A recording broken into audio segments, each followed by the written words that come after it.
What a weirdly eventful week that has happened. Unless your week has been very uneventful, in which case, sweet. 3, 2, 1. Oh wow, week clap. Hello everybody, welcome to the stream. It is the Biendeo stream today on this fine 25th of August 2025. I hope you're having a wonderful week, and we'll have a wonderful week ahead of you. My week has been very nice and calm. I'd probably say it's pretty calm. I don't think there's anything too dramatic or too big happening in the week. I don't know, it's just been pretty chill. So I got a lot of Wario Land 4 to get into, so let's dive into it. Here we go. But yeah, no, so, yeah, no, technically, it's the end of August. We've got September, just a week away on Monday. And, yeah, no, on the last stream, for Wario Land 4, I mean, this is only stream number 2, but it's probably also going to be the end of Wario Land 4. Also, this intro is just the intro. We can sit through it. But yeah, no, so, as pretty much played half the game. We got 8 of the CDs in 8 of the levels, and I'm gonna do all the rest.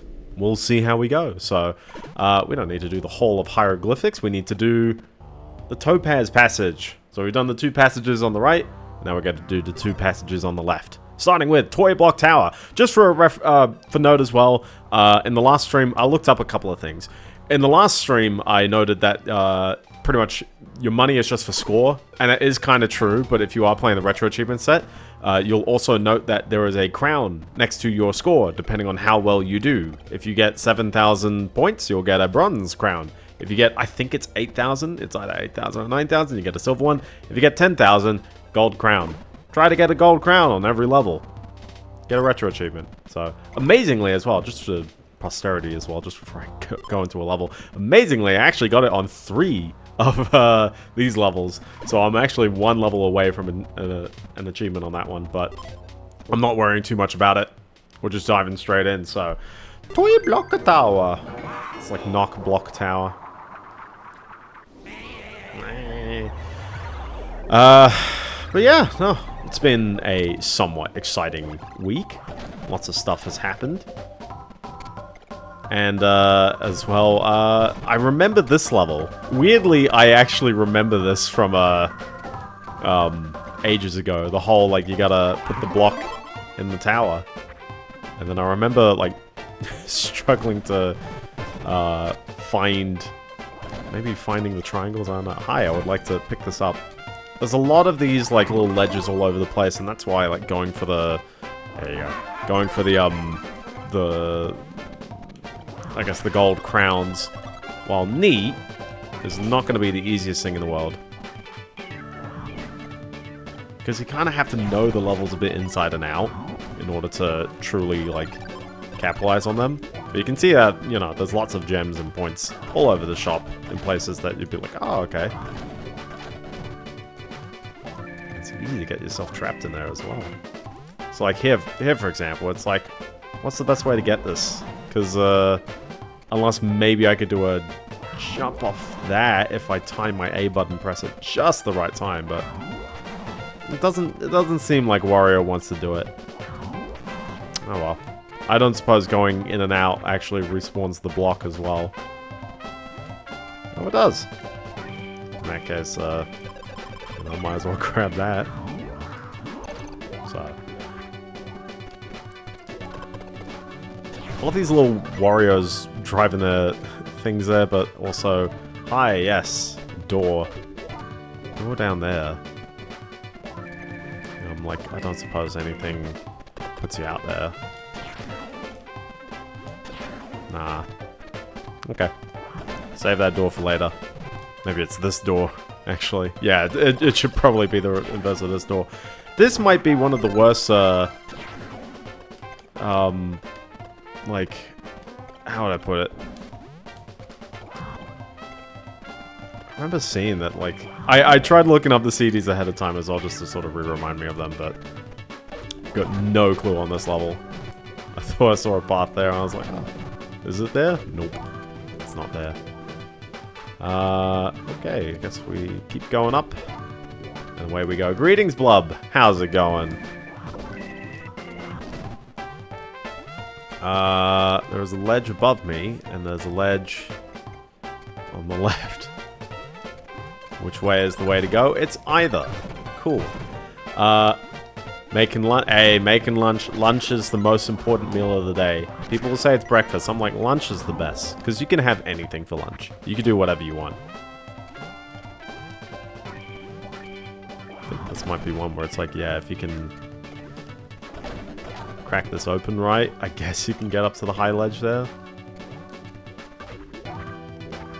You can even do... Yeah, exactly.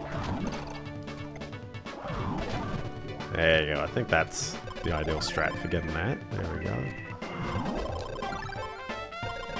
And then Wario jumps off a building. And then, yeah, there's this block here, and I don't suppose that's necessary in the moment.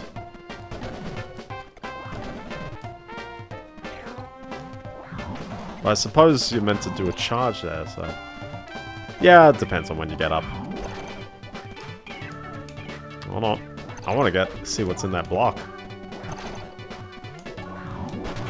Hey, there you go. See, I'm going for the treasure apparently today. Good treasure today. Breakfast being the most important meal. Oh yeah, yeah, exactly. I mean, what's the classic? Like the food pyramid is created by the agriculture industry. I mean, that's my favorite conspiracy theory. It's not a conspiracy theory, and it's not really a theory, but it's like, literally, it's like, yeah, like, the companies that benefit the most from a food pyramid just so happen to be the ones that put the grains up the top.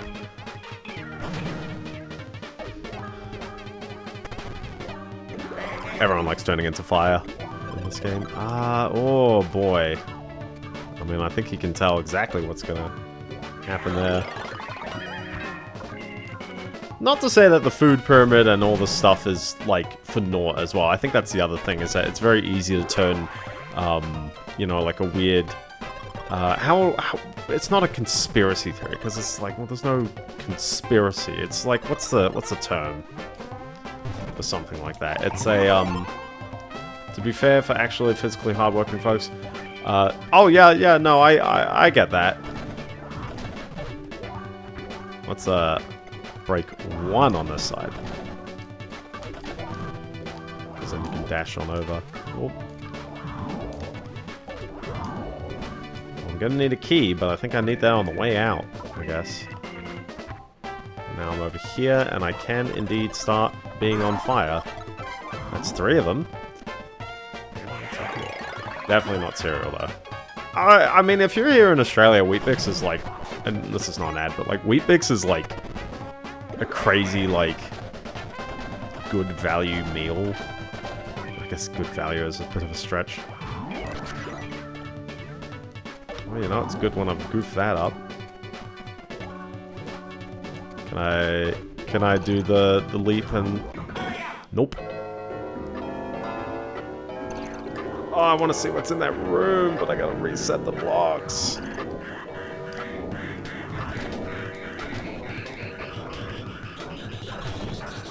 Just this. Okay. And I'm missing the CD still. Okay. And I'm missing a tile as well. Let's see. Got that. Oh. This one's a cheeky level, I'll tell you that. It's a very cheeky one. Actually, hold on. Double cheeky. I've goofed it even more. Because it's this way. Oh no, come on. Ah! There you go. So this goes down a very long pipe. Ooh, okay. Oh! There's that, although I would like to know where the CD is, but yeah, sure. Don't suppose it's through here? We've got time to experiment and figure it out. Oh, this is just for coins, okay. But I would like to know.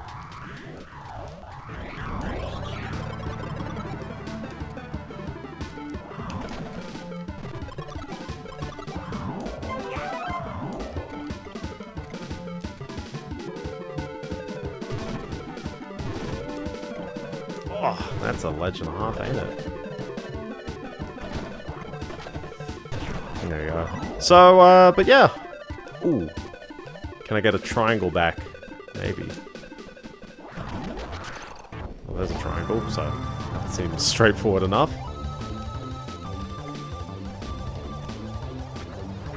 Was I think I goofed that. I think I goofed it. I think I goofed it real hard.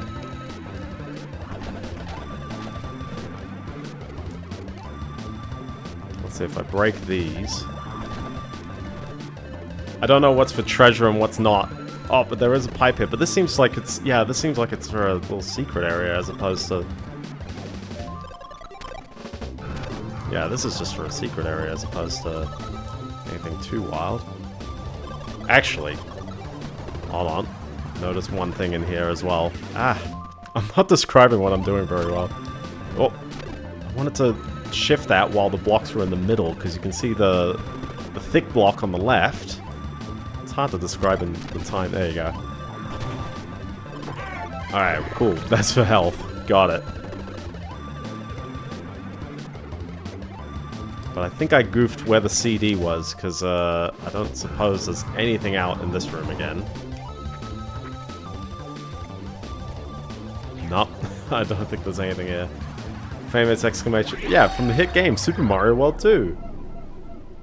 I'll take another crack for the CD. And I'm taking my sweet time on this level as well. Yeah, I played the GBA version as well. I was too young for the SNES version. It was like right at the end, the tail end. They really phased out the Super Nintendo quite quickly in Sydney, I feel.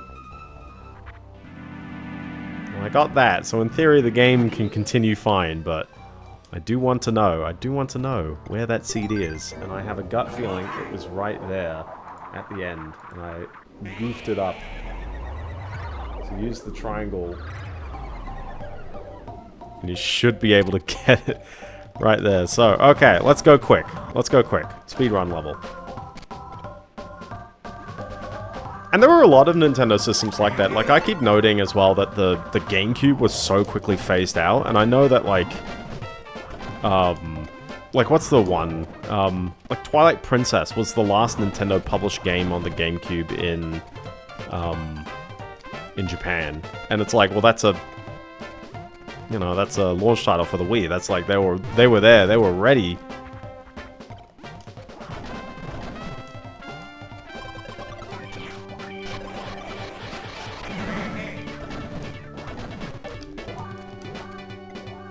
So, but...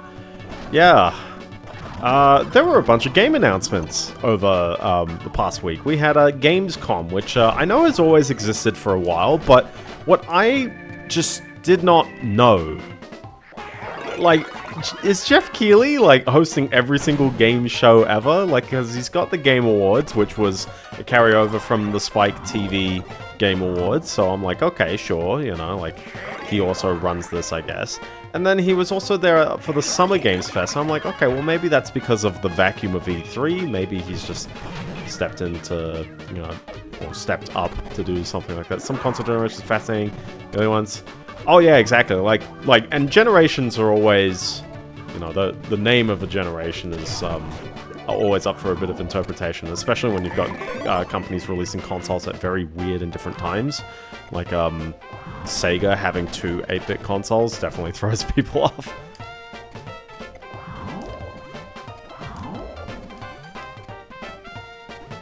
Yeah, exactly. It's what some friends had. And I, for some odd reason, was sort of a bit of a trailblazer amongst my friends, because I didn't know, like, my family never had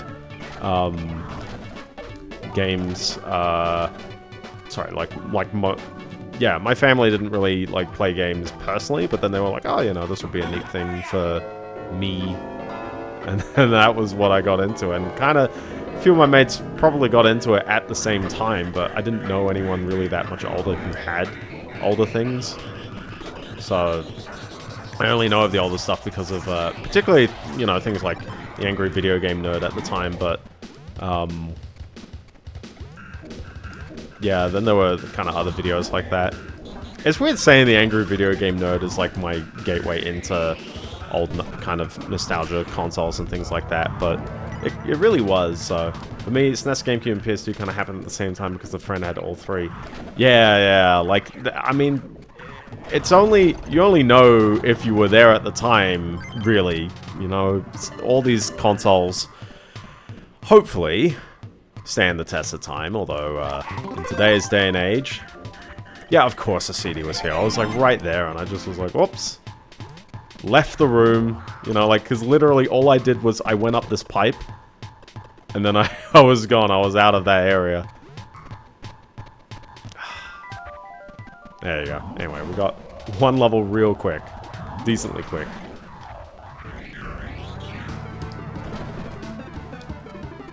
I wonder what the time for the achievement is.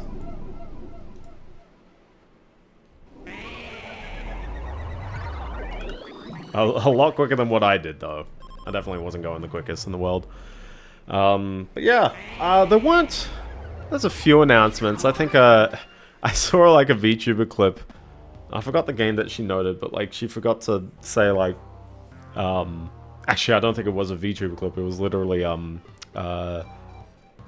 Saba-sama. Yeah, she was like, oh, I only saw one game. I forgot the game that she noted, and then it was like, oh yeah, I Resident Evil. I only saw the one game, so I didn't even know Resident Evil was it. Like, she was basically like that. We got the big board. I love the art style in this game. I'm actually kind of digging it a lot. I think maybe the one gripe I had with this game back then, I'm kind of remembering it more now, is maybe just its length compared to some of the other Wario Lands, but it's like, it's dense, and it's got like this.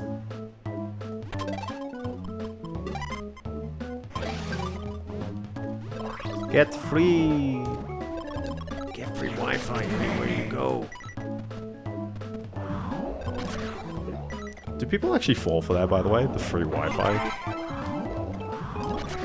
I mean, like, when you're a kid and it's like you don't have... This is actually one of the, like, worst parts about kids on the internet. And that it really takes, like... Not saying that, like, kids shouldn't be on the internet. In a long time, Nintendo 64 and GameCube... yeah. To be fair, those came out roughly...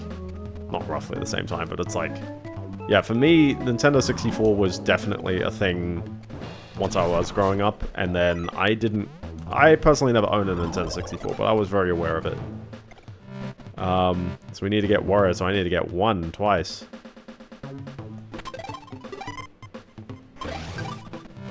Ooh.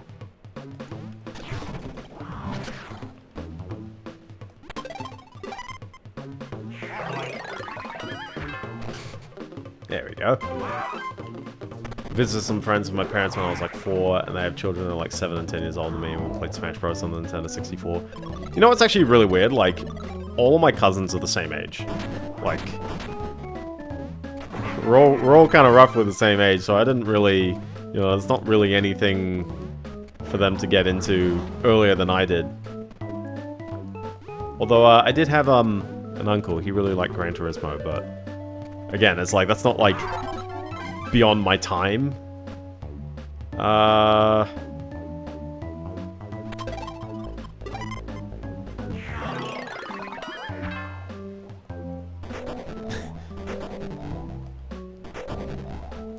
got this. 6 years later when I played Super Smash Bros. Melee, my friend was like, oh yeah.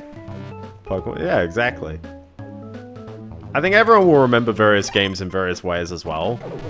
They'll be nostalgic for, lots and lots of reasons. I'm so glad it kind of signposts which thing you need as well in order to get through this, but yeah, I did turn off half of the things, so also you see that down there? See that room down there? I wonder how you get in there.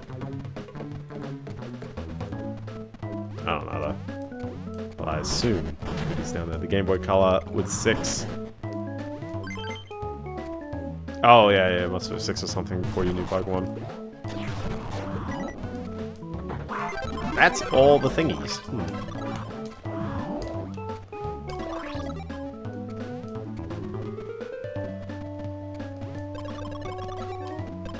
not steep enough to be slopes. Get where I need 1. Oh. There we go. And then we need a 2. There we go. Dude, I've been timing these well.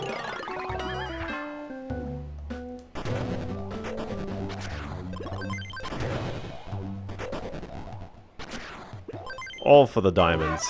Nice.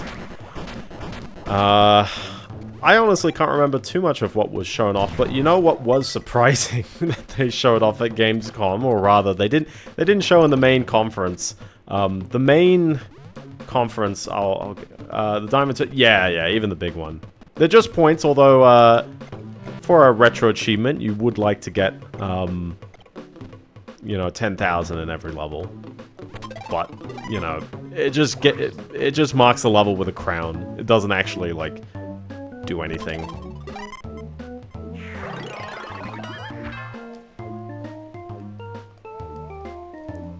Yeah, do I have to go up this way? Because I'm like, if I touch the water, that's bad. There you go.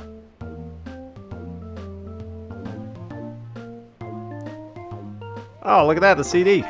Hey, there you go. Okay, now I actually gotta touch the water. Didn't really go out this.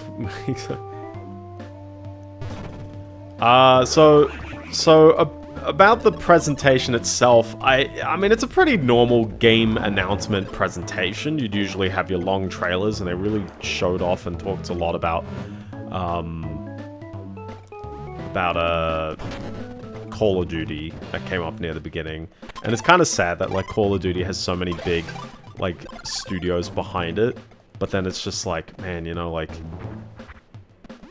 just to make a game like that. Like, not to say it's a bad game, and obviously, of course, there's a lot of people who play it. So it's like, clearly, you know, there's more to it than what I'm very aware of. But, this is gonna need a 1. Give me a diamond, and then a 4.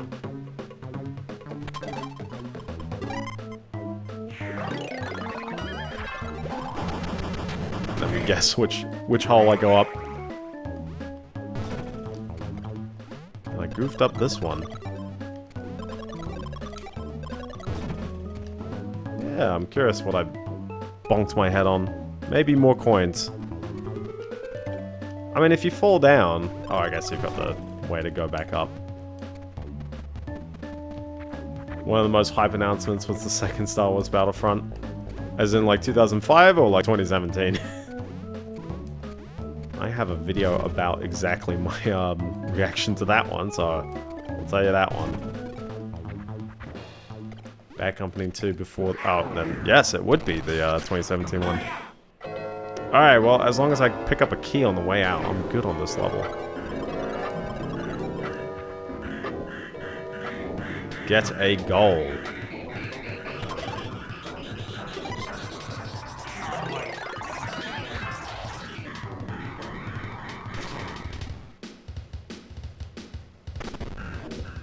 Oh, we're literally just going to town on this.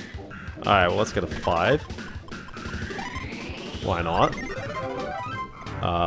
Let's get a 2, I guess. Which doesn't really do anything. Let's get a 4. The snow. Yeah, it's just like the snow level in that game, yes.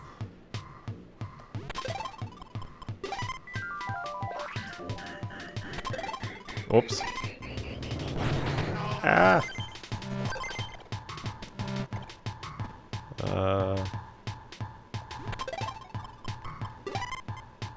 Am I just constantly going until there's a gold tile somewhere?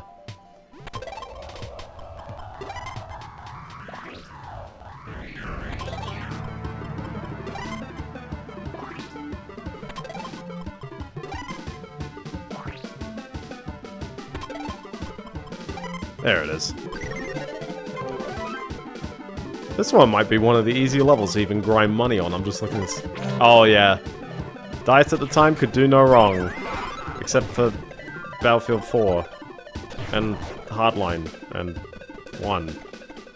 I don't think any of these games really launched in a great state. And yet people keep buying them up. I don't know. I was very burnt out by DICE at that time. I was like, I did not like Battlefield 3, let alone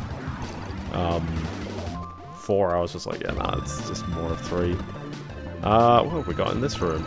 Oh my goodness. Is he gonna slide down or... Yeah, there you go. But then why? Ugh.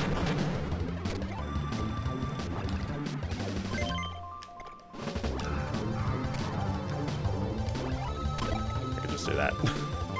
For more money. I still wasn't a big Battlefield 3 guy, I tell ya. Metro was such like a... Like, people love Metro, and that's sort of when I knew I was like, I'm out of this crowd. Because, like, I don't know, man. I'm just like, I'm just sitting here in a 64-player map where we're all funneling into 3 corridors, and I'm like, that's not what I like Battlefield for. I don't like the chaotic, so many players thing. There's lots of games I could play if I wanted so many players. Cutting this one for time, but not too bad.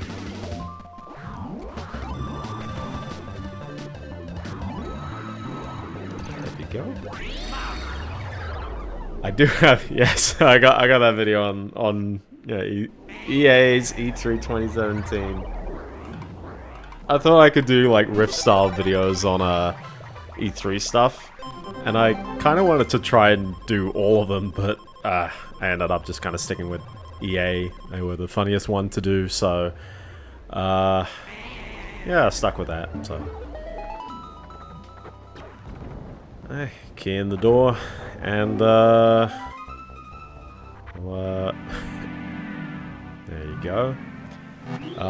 Yeah, first one was... Yeah, first Star Wars Battlefront... Sorry, well, not the first Star Wars Battlefront. It was the third Star Wars Battlefront, because the first one was 2004, and then 2005, and then it's really a reboot, but it's kind of annoying when they did the same names twice. We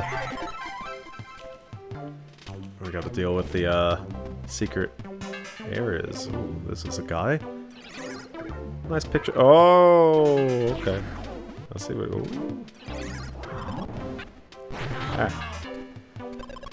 The teaser trailer... Yeah, I don't remember the teaser trailer, but I always have a gripe with, yeah, with that kind of stuff where it's like, you show off the game and it's not out in the next, like, 18 months, basically. If your game is, like, say, for example, you're releasing it now, and you go, yeah, like, is it out in 2026?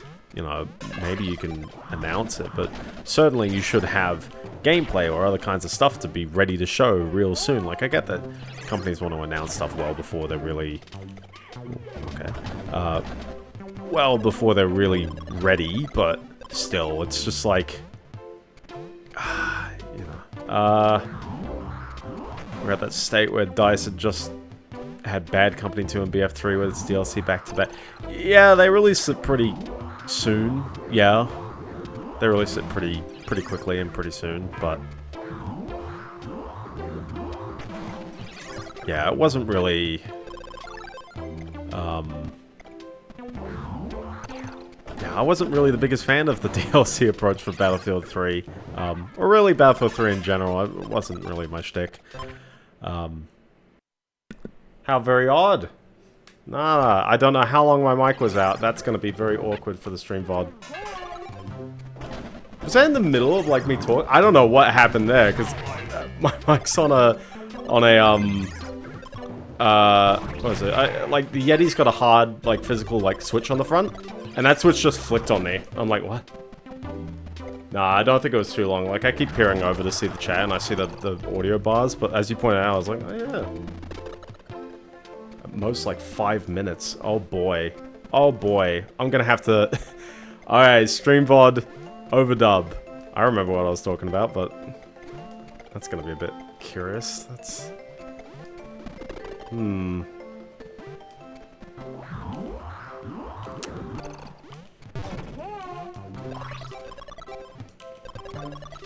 Anyways, I was just commenting on the fact that most of the Gamescom trailers are very... there's so many cinematic trailers, and I don't know, cinematic trailers are not for me, mostly because you have to know the plot of what you're watching in order to, I guess, appreciate the cinematic trailer, which is great when they're mostly sequels. But when the ones aren't sequels, you're like, you know, like, what is this? What am I looking at? Oh, okay, then you drop a title on me, and I'm like, what kind of game is this? And very, very many games I've seen are just like, they bait and switch. There was an amazing teaser trailer when the state of DICE... I was saying that, like, I'm not really a Battlefield guy, like, as in, like, I really enjoyed Bad Company 2, and then I'm like, Battlefield 3 is just like, yeah, nah, not for me, man. I don't want to be, like... Metro is such a filtering map for me, because I'm like, I don't know, player spam is not, like, fun mechanics to me. It's not for me. And then they never announced a Bad Company 3.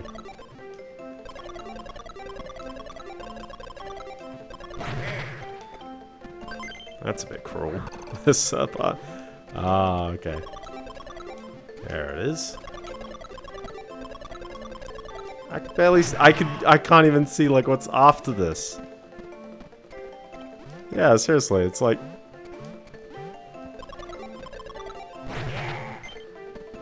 Come on.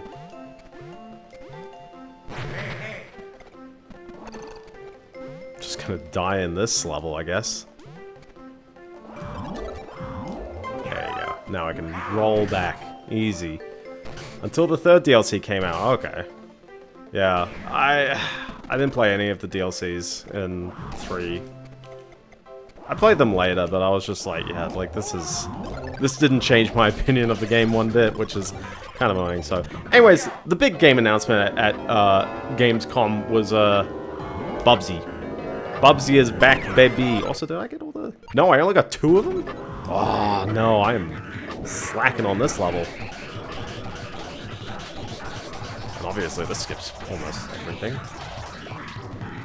I still haven't gotten the CD either.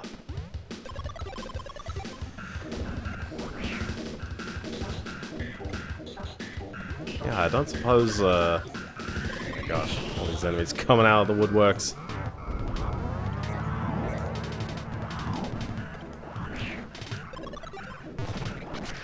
But, no, the big game announcement was Bubsy, because for some odd reason, Bubsy has to come back. First of all, this made me realize that Atari still exists and publishes new games. So, okay, cool. Thanks, Atari. Okay, well, there's one of these. And then secondly, Bubsy? Like, not to say that, like, oh, Bubsy is a washed-up franchise or that there's too many Bubsy games, but I think the question I have is, why particularly? And, I don't know, maybe it's just because Bubsy is recognizable enough that the meme of Bubsy will generate sales regardless as long as the budget is in line.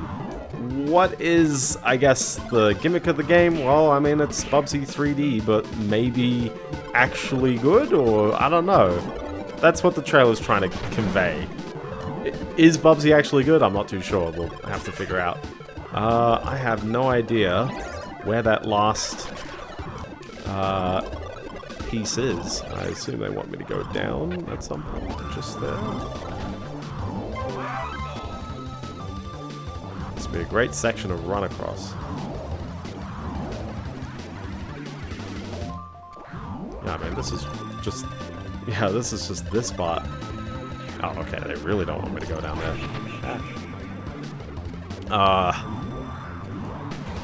But, I don't know, I don't mind the trailer.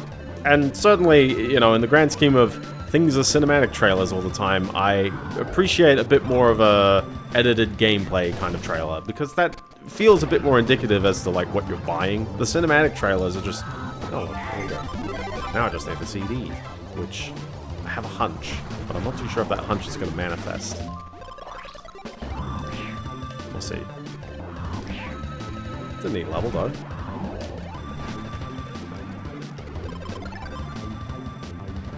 There you go, this is what I mean. Yeah!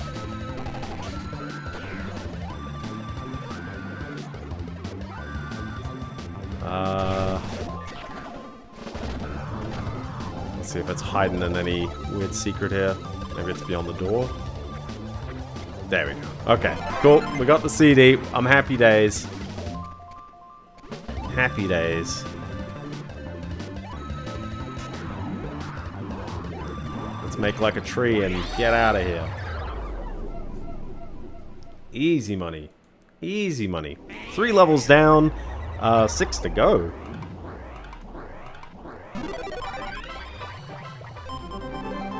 And that was a silver crown. Very nice. Let me see if I can actually get a list of other games.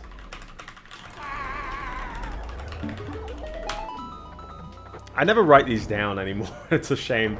Lego Batman. That was a big one. Particularly, it's a Lego Batman game that plays like an Arkham game. Oh, Arkham. I have Gamescom. That just got mixed up in my mind. I think it plays like that. I only saw the trailer, so I was kind of inferring a lot based on like some very brief snippets, but I think that's the intention, which is interesting that we've got that going on. Wario. There we go. Oh yeah, there's lots of these which are effectively time challenges. Yeah. I'm not sure if they're one-off time challenges. Yeah, they are one-off, so you gotta be quick.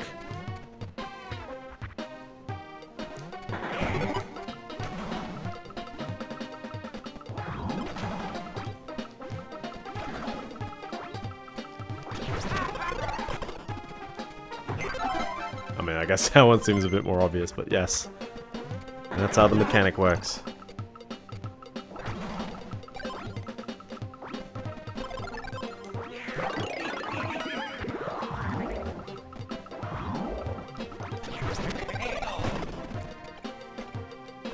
I'm gonna need him to hammer me.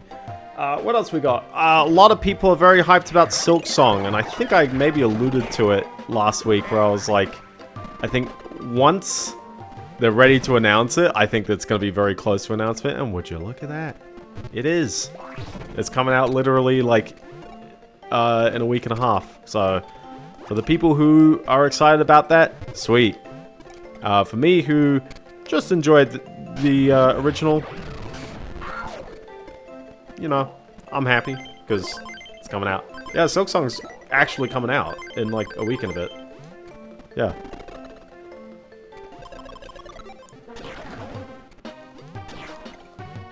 I know there's always the meme of like, oh, like, will it ever get announced? But like, I mean, here it is. It's here and ready.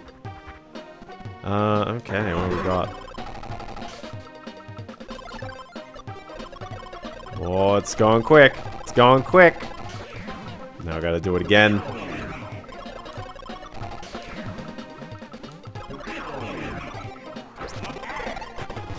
Nice. Is that for a CD? Because I was like, that one was cutting it quite fine. That's not for a CD. That's just for a gem, I think. Okay. Oh, exactly. And I mean, like, this is what Valve does as well. Valve is like, yeah, you know, like, we're only announcing a game. Well, I say they're only announcing, but, you know, Deadlock is kind of just chilling there.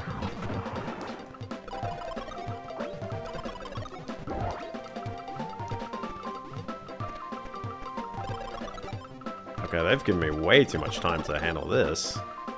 Look at this Metroid-style room right here.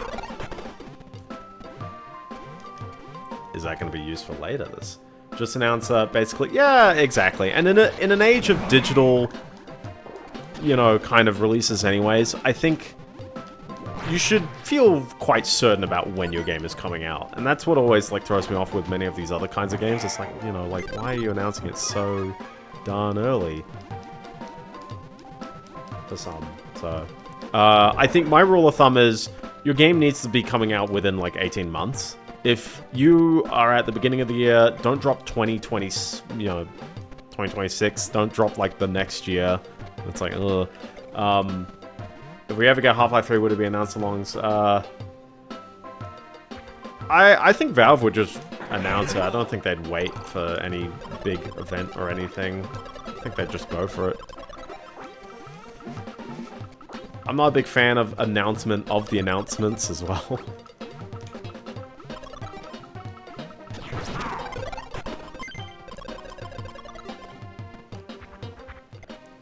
Oh, look, a CD. And the Switch.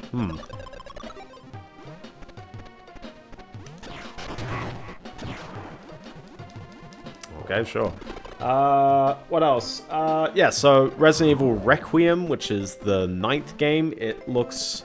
I mean, as someone who doesn't really know much about Resident Evil, I played the original, and I know roughly when people are hyped about each of the releases. I know that, but I personally haven't really played any beyond 1, so... my knowledge is quite bare, and anyone saying like, oh, you know, like, it's like this, I'm like, yeah, you know, it'll be a fine game. Especially given that people have enjoyed the sort of rebooting, somewhat, of Resident Evil 7 and onwards. So I think it's in good hands. Somewhat. What else? There was a Final Fantasy crossover. Oh yeah, exactly. Like, yeah, like, I mean, they seem neat to me because it's like, ooh, they change up the presentation quite a bit without necessarily changing the soul of the game. Or maybe they do change the soul and they turn it into an actual serious game. Oh, there you go. I see that other path going on under me. Okay, cool.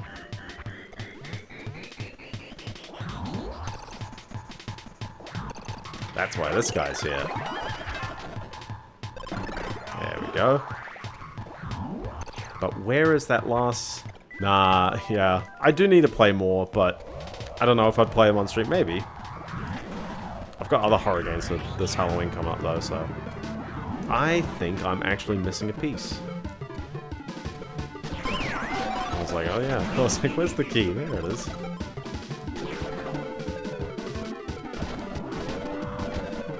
Okay, that's just for the sake of being there. Yep.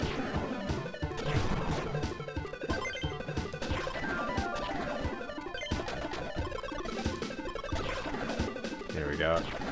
What else have we got? Vampire the Masquerade Bloodlines 2, which I did pretty enjoy the original. It's a very mixed bag of a game. You've got to really look for, you know, its strengths, but its strengths are good strengths. And we got a sequel that has been announced, like, millennia ago, and it's about to come out, and I think a lot of game journalists don't quite know, like, how faithful or how much of a sequel it really is, and how much it's just based off Vampire the Masquerade, and they just thought calling it Bloodlines 2 will generate more hype than just announcing it. Certainly, I'm not too sure if it's got the soul of the original Bloodlines, that is, because I know there's other Vampire the Masquerade games. Oh, dude, my controller is having a fun time as well. That's a fun sound to hear. It's good. It's just the emulator pausing, just to go. Oh, you pulled the controller out.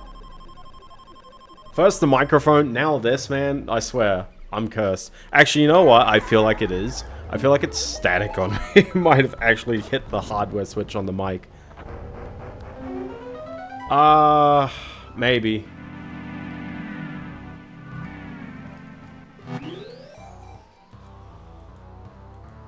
Can I just say this PC Games N article is actually the worst, like, written thing in the world?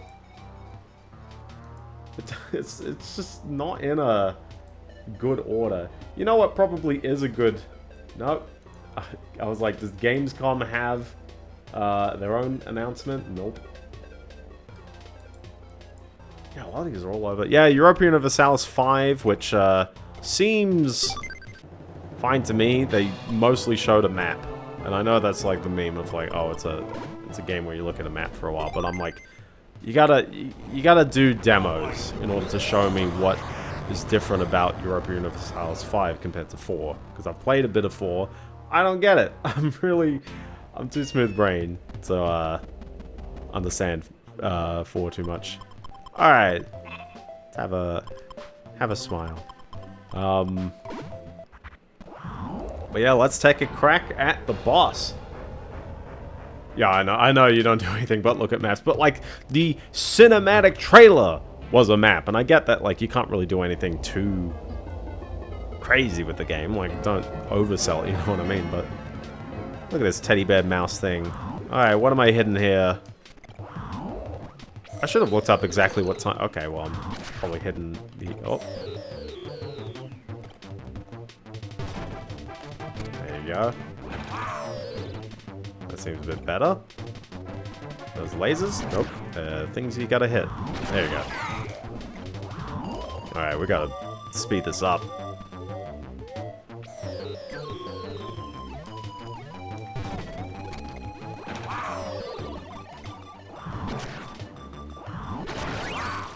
Yeah, we gotta really speed this up. They know the order. Yeah, exactly. But even then, like, to me, as a Europa Universalis 4 owner, why should I buy 5? And gameplay demos of Crusader Kings 3 definitely sold it more. Also, that's just kind of irritating. I think I might actually need to use an item in order to get this guy down, because, jeez, he is taking his sweet time. Also, me goofing this up all the time. I mean, that's the problem with sequels, and especially sequels where it's like game number 5. Alright, there's gotta be a quicker way to beat this guy, right? Seriously, his health bar is like you gotta do like 13 or so hits, and it's like, how are you gonna do 13 hits?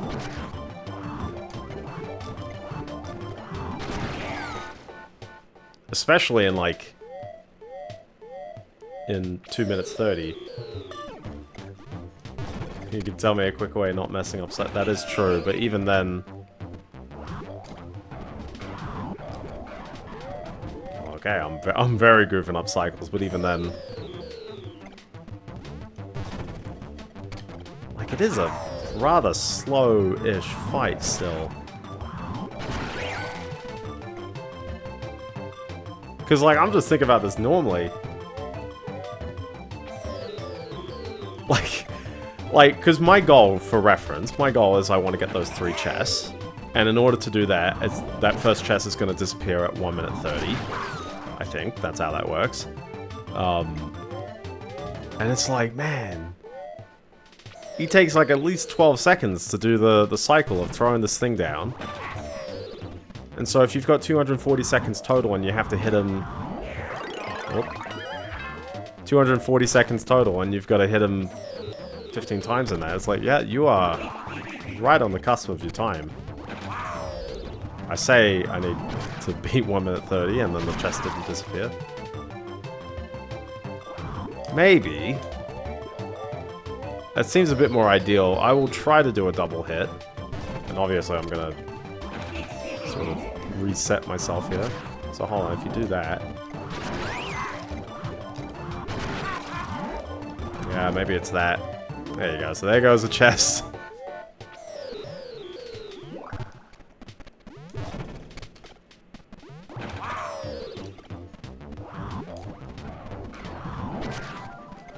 He hasn't gotten into his, now I'm angry. And of course, touching the flames. You know, touching the flames is a bit...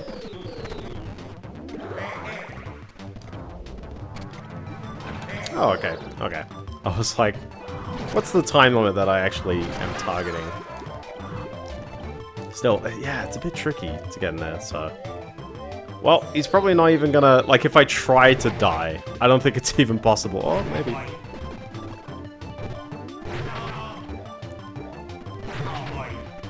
Let's get a reset on this, because you can't reset from this screen. It's just a pause. It's just a pause.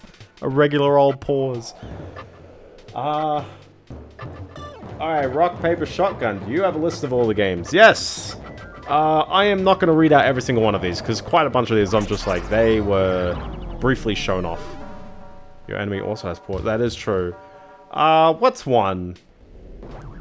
Arknight's Endfield. I saw XQC have an absolute, like, neuron activation watching this one. He was like, factory with anime, like that. And I'm like, if that ticks your boxes, then sweet. I think it's a mobile game. It's on Android, so it's probably a free-to-play with microtransactions in it. Hopefully, if they don't pull an Infinity Nicky on gouging the community once they're hooked in after a month, then yeah. There's a World of Tanks 2.0 update. There's a Deadpool VR. I'm always interested that VR is still being pushed as well. So hopefully that's a decent starting hit. So at least let me do this fight in 3 minutes.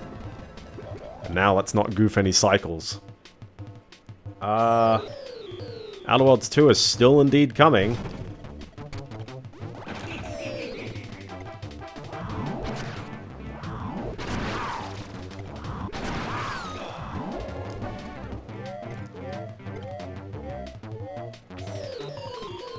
Did you just cheat? That's not cheating, that's a valid strategy.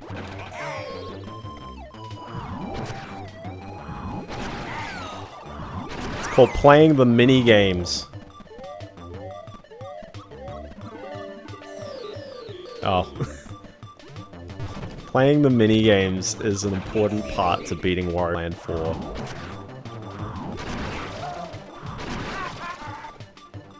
Yeah, this seems to be going a bit more swimmingly, isn't it?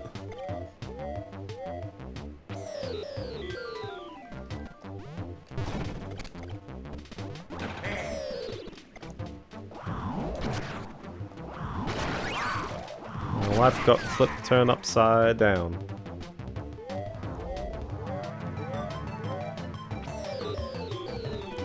Given my consistency right now, I probably didn't even need the boost, but yeah, you know what? Can't hurt. Can't hurt to use it. Other than my time in playing some minigames later.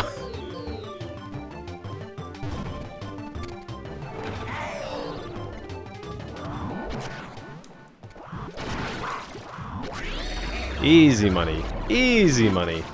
I thought I touched the fire at that last point, but no. We're good. We're Gucci.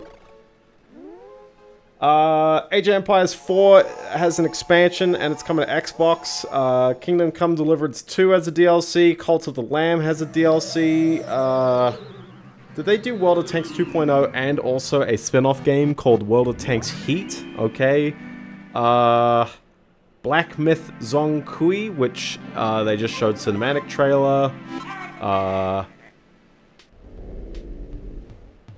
There's some other ones. I think there was one started with a like an X or a Y or a W, like really late. Valor Mortis. I don't know if that was it. I don't think it was.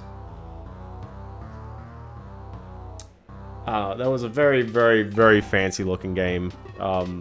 Very flashy, kind of similar to Marathon's graphics. I'm like, this game's going to come out first, isn't it? Yeah. But other than that, there wasn't really too much that really jumped out at me. I think it was mostly just like, hey, you know, here's a bunch of games. And I'm cool with it. I think there's a lot of different ideas and lots of different stuff going on, so I'm like, yeah, you know. But I'll probably be a bit more excited closer to releases, because yeah, like, if the game says no release date, I do remember this level a lot. If the game has no release date or whatever, or it's coming out in 2 years, it's like, man, that's so far out, man. Especially the ones where it's just like, here's a teaser, because we don't have like actual gameplay, because obviously if it's a year away, there's probably a lot of UI that they're like, hey, you know, we can probably tweak that and not show it off now. But then to me, it's like, well, why don't you show off something, you know? Yeah, I remember this darn ghost pester you for the whole level. He steals your money as well. I'm so glad I jumped on him.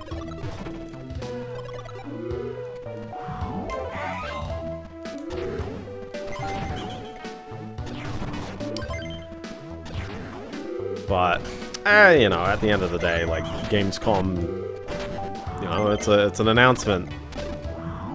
Oh, he's gonna continue being a jerk about this. I'm not too sure if this makes my sprinting easier or harder. We'll just leave it at that. Everyone likes the bat ability. Well, for a moment until they realize that you could just make the jump anyways.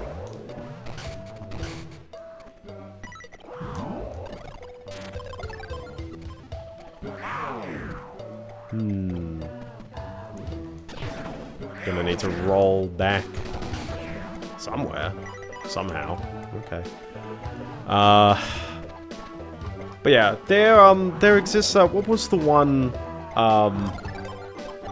There's a game by the name, and I'm not too sure if it was announced at Gamescom or whether it was just like it's just there, called Parking Lot Tycoon. Parking Lot Tycoon, Parking Lot Manager, maybe. But it is indeed published by Microprose.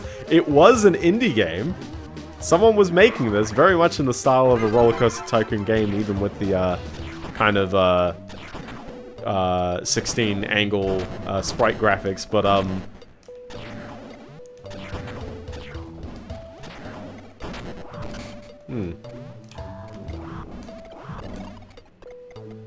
there's got to be a greater mystery to what's over there, isn't it?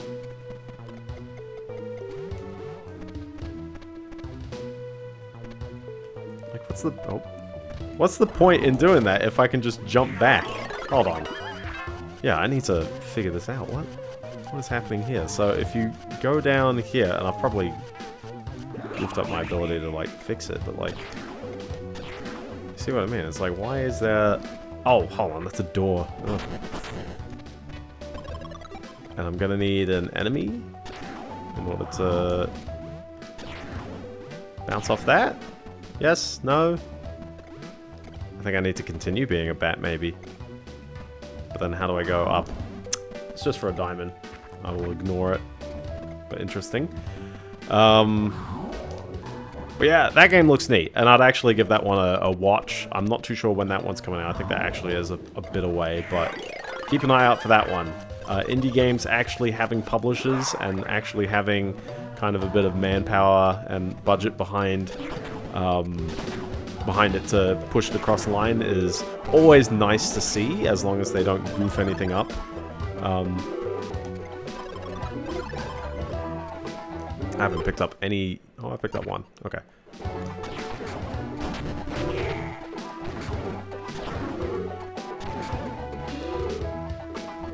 Yoink. I wonder what's over here.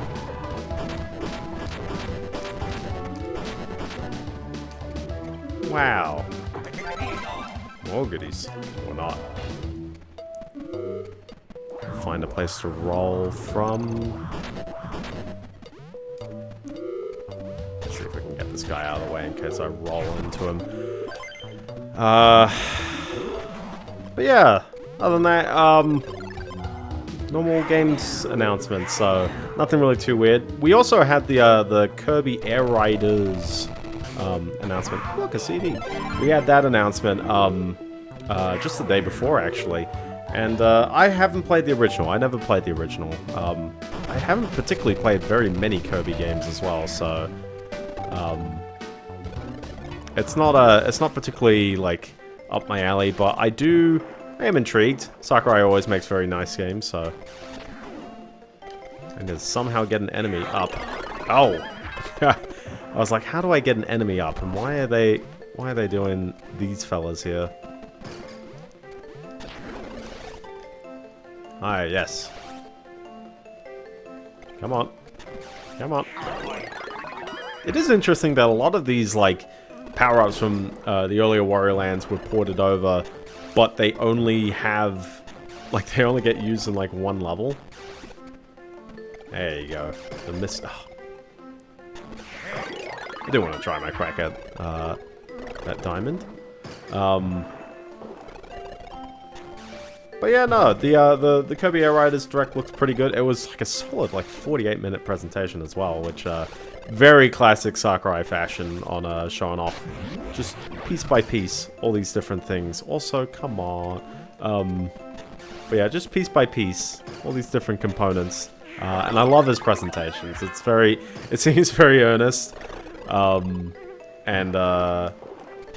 Always I like the idea of intentionally hiding things just so that, you know, when you play the game, you're like, ooh, check this out. Even if for some games he ends up kind of showing nearly everything anyways. Like for Smash, you know, we'd know every character before launch eventually.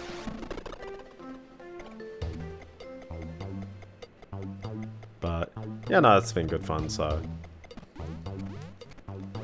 You know what's not good fun, though? I mentioned watching the GamersNexus video about the GPU black market in China. On Friday, I think. On Friday? Thursday or Friday? Bloomberg, as in the news outlet, filed a copyright strike against GamersNexus. I'm pretty sure it's an actual strike, so they can't even live stream anymore. Because yay, that's how YouTube's system works. 3.5 hour video, they claimed a 90-second, roughly 90 seconds of the video, you know, hey, this infringes on our copyright or whatever. And of that 90 seconds, GamersNexus is indeed providing their own commentary on top. Also, the rest of it is a Trump quote. And it's just like... I think Lewis Rossman put it pretty well. Like, if you're a journalist, if you're a news outlet, and you report on something, and then someone reports on your footage or something, and they cite you or they credit your like original stuff, it's not like you have a copyright over the words that someone said. Like, what's happening here is that, you know, this person said a thing, and apparently someone is, you know, using the copyright system to have a monopoly over the ability for people to share the fact that that person said something, which I don't think that's right. I don't think that's what media orgs should be doing. It seems, you know, obviously, like, and I think the relation that is coming up as like, oh, well, why is it that when GamersNexus cites Bloomberg in many other articles, it's fine, but the moment this one happens, it's like, ooh, what's different about this one? And I think you know, the reason is maybe this is a bit scathing towards, well, I don't think it's that scathing towards Chinese, like the Chinese government. It's not particularly like ripping into the Chinese government. Obviously, it's like, well, China is a geopolitical adversary to the US, and when there is something big, and the US wants to, you know, ensure that it doesn't fall into any, enemy is a stretch of a word, but I'll just say, like, any, you know, like, other countries' hands. They don't want, the US really doesn't want other countries to have the power of AI in the same way that, like, they do, apparently. And the easiest way to control that is to limit their access to high-power graphics cards. So obviously it's like, well, you know, they're cracking down against it. Did I pick up the CD? Yeah, I did, actually.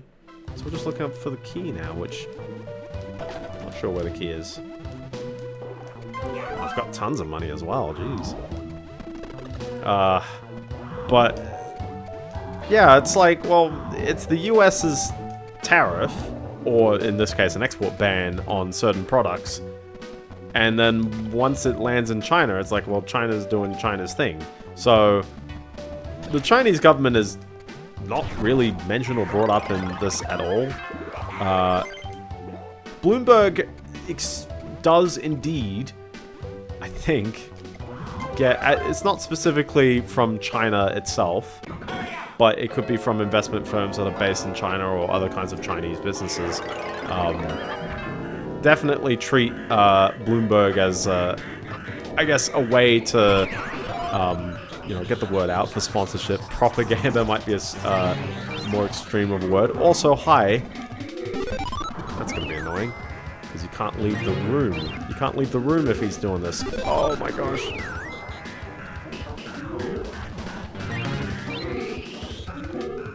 And he's off screen. He's off screen.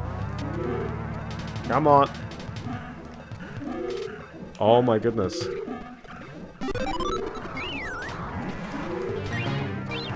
I get him over here at least? There you go. It's just frustrating because I have to keep bouncing up to... There you go. We're getting there. We're getting there. Yeah, I mean... From an Australian perspective as well, and I don't know, like, YouTube is a US website, but obviously has a lot of interest in, and I say this just because YouTube, but Twitch as well, to some extent. There's obviously interest in not peeving off, like, political powers across the world, so I only say this as, like, a general, like, you know, like, generally don't countries feel like this, but yeah, it's like, well, clearly, I think a lot of countries, particularly the US and China, do have a great interest in, yeah, that power over the media in some way. And that, yeah, includes the US, even though the US likes, its claims about free press. I'm like, man, you know, like, everyone has its interests. It's hard for them to not have some kind of secondary bias. What I think ultimately matters the most, though, is if the truth is something that can be found. Oh, well, maybe, yeah. What ultimately I want, though, is that, like, you know, I want there to be the honesty in the press, and also, to some degree, the impartiality. Right now, the media, and a lot of people rip on journalists, and I completely get that, but the media has a great position to basically be, I guess, a voice for the people, and to sort of get things out if they get hushed up or sort of, I guess, oppressed by maybe a more money-centric external force. I don't know, that happens a lot, where it's like, here's a company, it's downtrodden, like, citizens. Those citizens are quiet on their own, but if you know, spread it through the media, and especially as well, outrage always sells. So obviously, if it's like, hey, I'm outraged by this, then, like, you know, obviously that's going to gain a lot more traffic, a lot more traction. And then things get solved all of a sudden. People's, like, the GamersNexus video in particular has indeed had international coverage as, so yay, I forgot this part. But the video has had international coverage, which is a great thing, because it means that when the video got taken down, they're like, ooh, you know, like, why? Threats to journalists in Australia, in general, or, like, very recently? It's come up quite a bunch.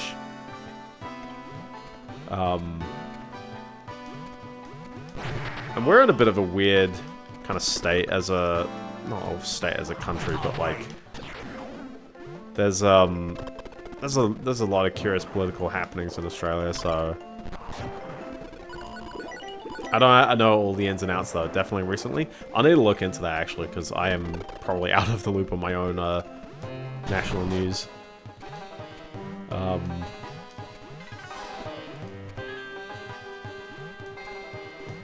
But yeah, no, our news is probably very similar to the US, where it's like, it's dominated by some very large companies, and obviously as well as, like, well, you know, Rupert Murdoch was indeed an Australian, but I think as well, like, in the same way that, like, there's an Australian who ended up being, like, a media giant worldwide, it's like there are other worldwide media giants who also have influence over here, so, I think there's various other media publications that are not, necessarily Australian-based, but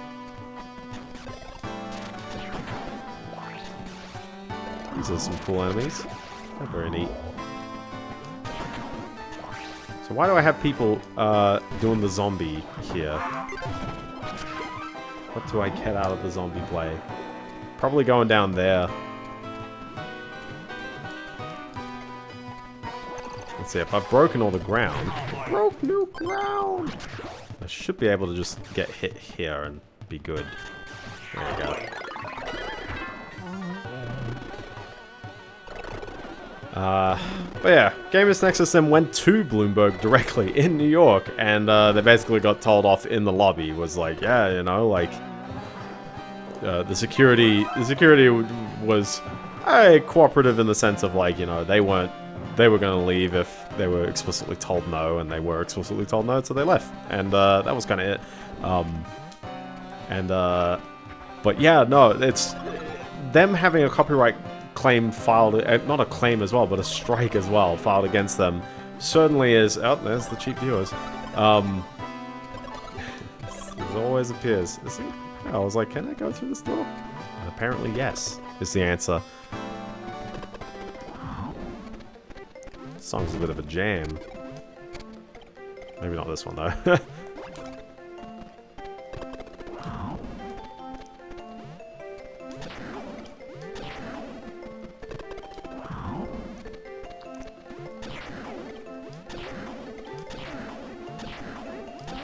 Wait. Yeah, which direction do enemies bounce? Is it random? Because if he's close to the edge, he should... If he's close to the edge, he should be able to get knocked down. There you go. Easy enough. Yeah, I think particularly... I mean, it's a bit weird, though, because it's like, honestly, Bloomberg didn't need to involve themselves in the story in any way. Because all it is, you know, here's a presidential quote. So that's a curious, oops, don't need to go back down there. This is probably a getaway, kind of area. Where it's like, when we're hurrying up, you know what it'll be.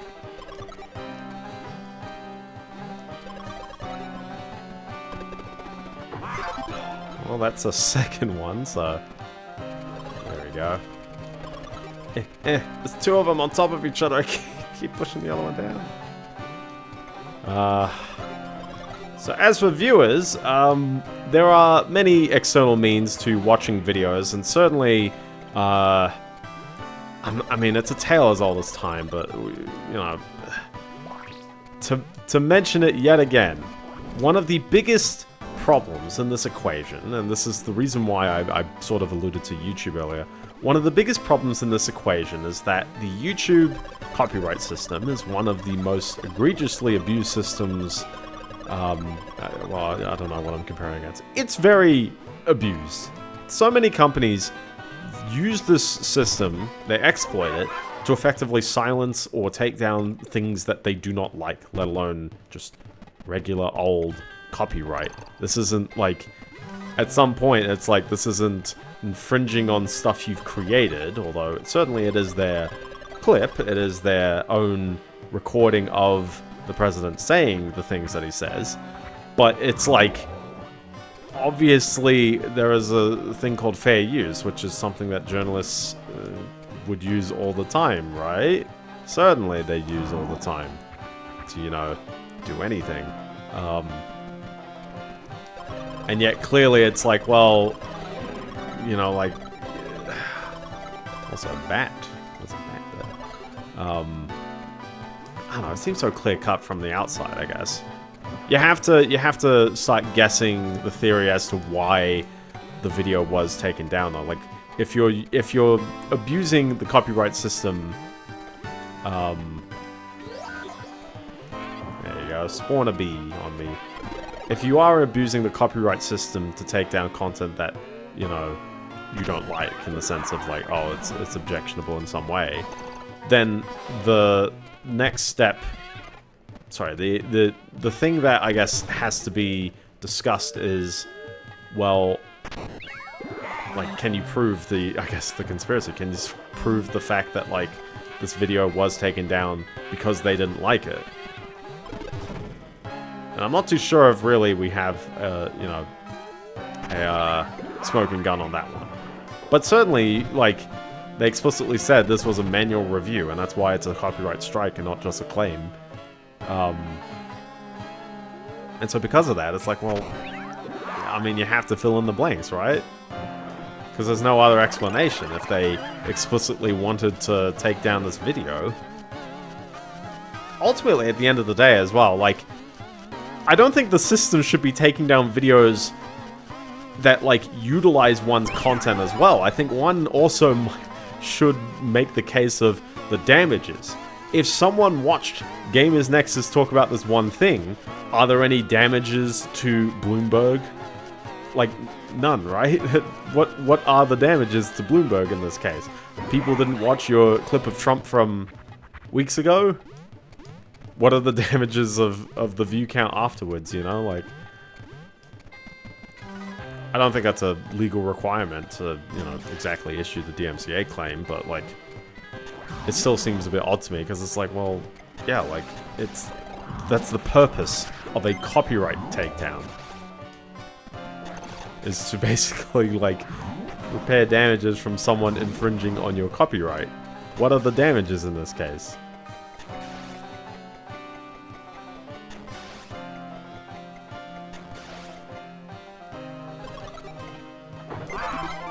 Alright, still no CD. Okay.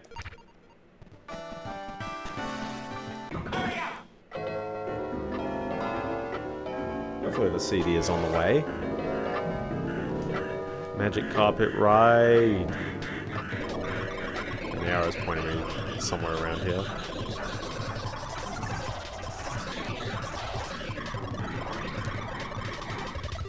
But yeah, no, if the video is not back soon, then yeah, you can find it through some alternative means. They always exist. People, I mean, the nice thing about the internet is that so many people have so much, like, bandwidth. There is so much ability to re-upload and redistribute YouTube videos, and I know, like, isn't this the point of the copyright system, is to, you know, prevent people from doing that? And part of that is maybe yes, but obviously the internet clearly doesn't work.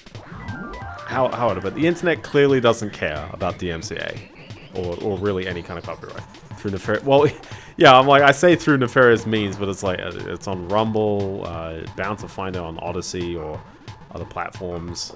It's like there's gonna be a way. There will be a way to find it.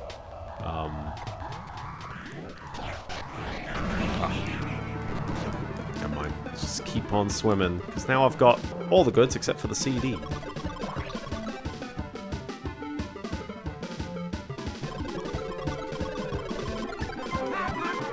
Lots of money, though. The tumble knockoff, maybe. And it's weird, because, like, I don't particularly have a strong opinion about, like, other alternative sites. I used to use VidMe, actually, as, like, a mirror. I never had announced it, but I'd used VidMe as, like, a, hey, this is a mirror of my stuff. And I was surprisingly getting a decent bit of traction through it. And, no, VidMe shut down, like, ages ago, and I flicked my controller again. This is a terrible, like, cable, isn't it? I'm curious if it's, do know Tumblr, yes. Does it, I assume, I don't know which ones accept adult content. I'll say I haven't looked. Probably a lot of them accept adult content, except for YouTube, and even then YouTube acts against it usually, but I don't know. You will find stuff. You will indeed find stuff if you are looking for it, no matter where you go. Fiery Cavern. Yeah, bad goal. Only 3 levels left. Jeez. I don't know why I thought the background was fish, like it's Sonic the Hedgehog's bonus levels.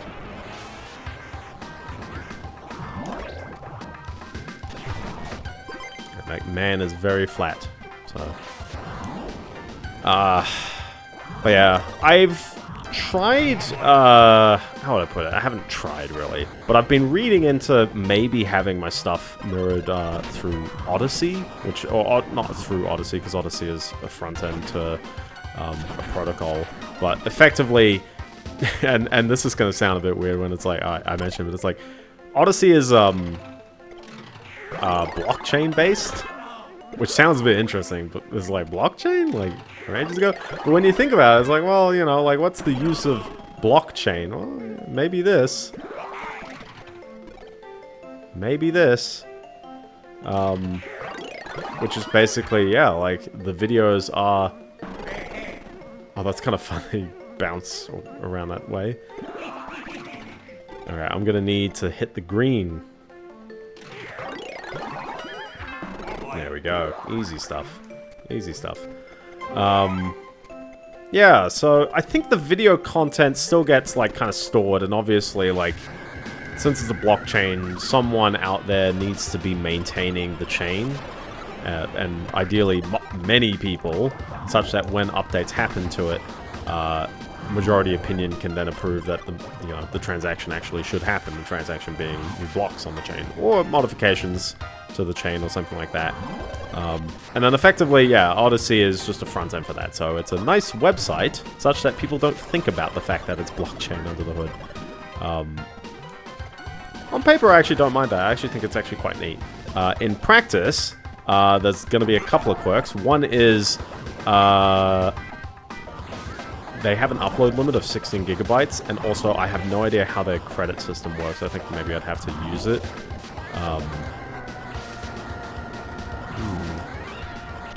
There's bound to be a lot of this level where it's like, I think you go back and it's all frozen on the way back. But skipping doors as well, so I'm like seeing this down here, I'm like, ah.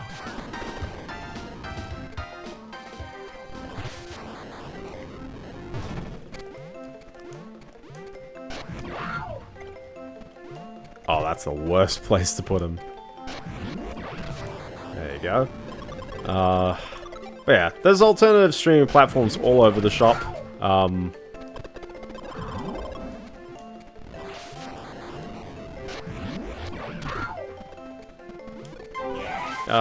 Remember when the Chinese government made some laws because of electricity problems or something? They shut down a bunch of server farms and everyone panicked because they realized in China alone they had enough of the computers in the network they could almost override the blockchain. I've definitely heard of that story, and in theory, I think there are some blockchains out there where it's like, no, they're actually, like, compromised. There's too many, like, of the malicious actors that it's like, yeah, like, it's effectively, you know, fully compromised by something else. Whether it be a government, I feel like I've probably heard it mentioned about other countries as well, but yeah, no, I wouldn't put it past a Chinese one for that particular use case. I don't think it's Bitcoin. I don't think Bitcoin is that one, but maybe another, like, somewhat major coin currency. Isn't it weird, by the way, in hindsight, everyone's like, oh yeah, you know, blockchain, what a silly idea. I mean, all it is it's just a very distributed database. Which is true. It's neat if you want it to be distributed, and obviously as well, like, which is why I don't mind it for, like, a social media, like, site, in the sense of, like, you've got a feed of things happening, so obviously, like, depending on how one maintains their part of the chain, it's like, I could see it being you know, actually working quite nicely as a blockchain for Odyssey. Oh my gosh, by the way. Oh boy. So what are we at? We're at 2 of the pieces. 2 of the pieces. I've walked past the coin. Everyone's favorite enemy from that one previous level. And me touching every single damaging item in the world.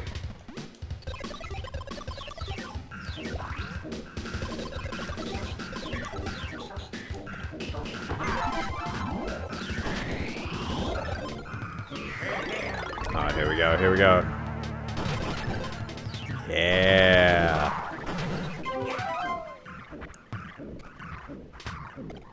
Oh, that's directly under where I was. Nice. Ooh, what are the odds? What are the odds? Oh, I can't jump on that one.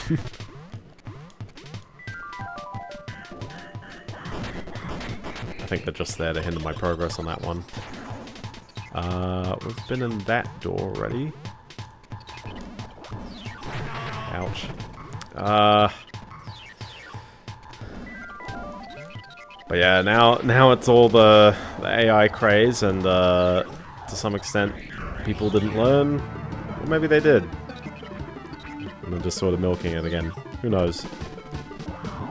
I would like that key, which I guess I just go for it. I just reach out and touch it.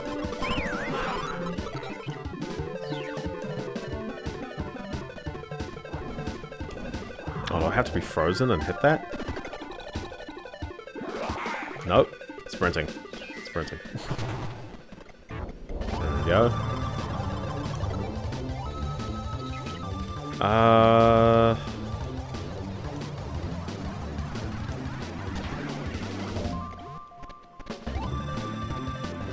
a bit worried because I hopped out of that door and I fell a little bit, which meant, oh, I can't go back in case I did indeed miss something over to my left.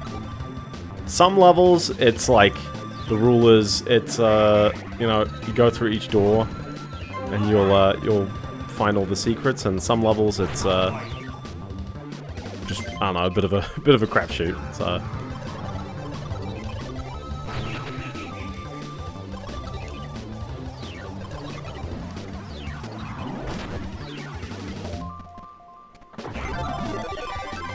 But where's the CD?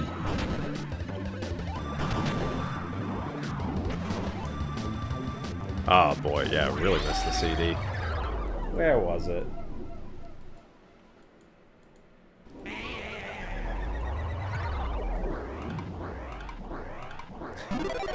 No CD for you.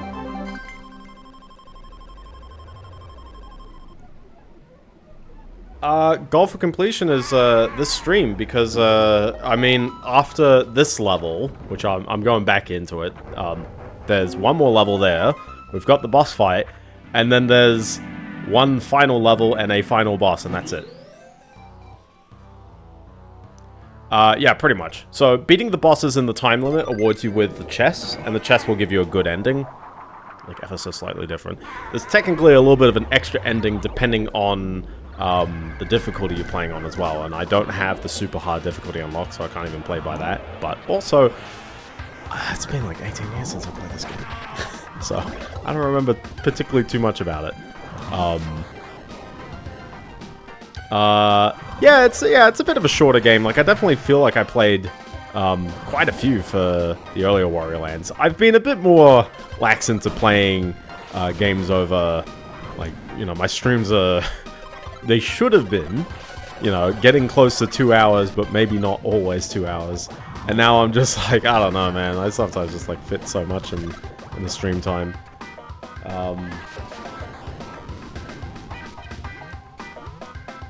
Yeah, exactly. The Mirror's Edge game sort of dragged on a bit. Like, I wrote my backlog review. If you wanna see my take on literally everything I play, I slam all my feelings into a review on Backlogged. I don't know. At the end of the day, I was like, Mirror's Edge is like a 2.5-star game, which is not bad. And I certainly did say, well, if you like the original, it's still worth playing. Especially on the sale prices. You do need to deal with the fact that the server flat out doesn't work and won't let the game launch unless you hard disable the game from accessing any internet. That's certainly, like, you know, a kind of obnoxious quirk. And I also don't quite know, someone's probably got a way to figure out how to do it, but like, yeah, what do you do if you're on Linux or other systems? There's badly a way, obviously, but like, the instructions are operating system dependent, which is so annoying to have to deal with. Especially because it is like one where it's like, you know, like, why? Why is it broken like this?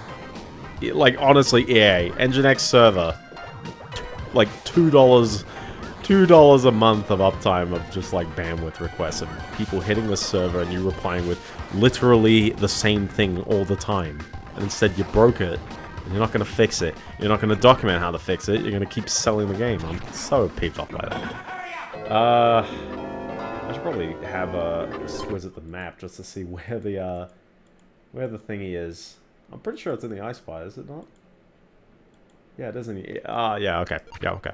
I see it. Now the question is executing, but... But no, I do agree that this game is a lot better. Is it? I'm not too sure if it is my favorite of the Wario Lands. I don't think it is. I think I'll probably still lean towards 2. I do like 2 quite a bunch. But I definitely say it's very apt sequel, and I really like the density of its content, and I'm nearly about to sneeze, which is why I'm taking my... Oh, there it comes. There it is. But no, I think the density of its content is really nice. I like how tight its levels are. The movement feels really solid.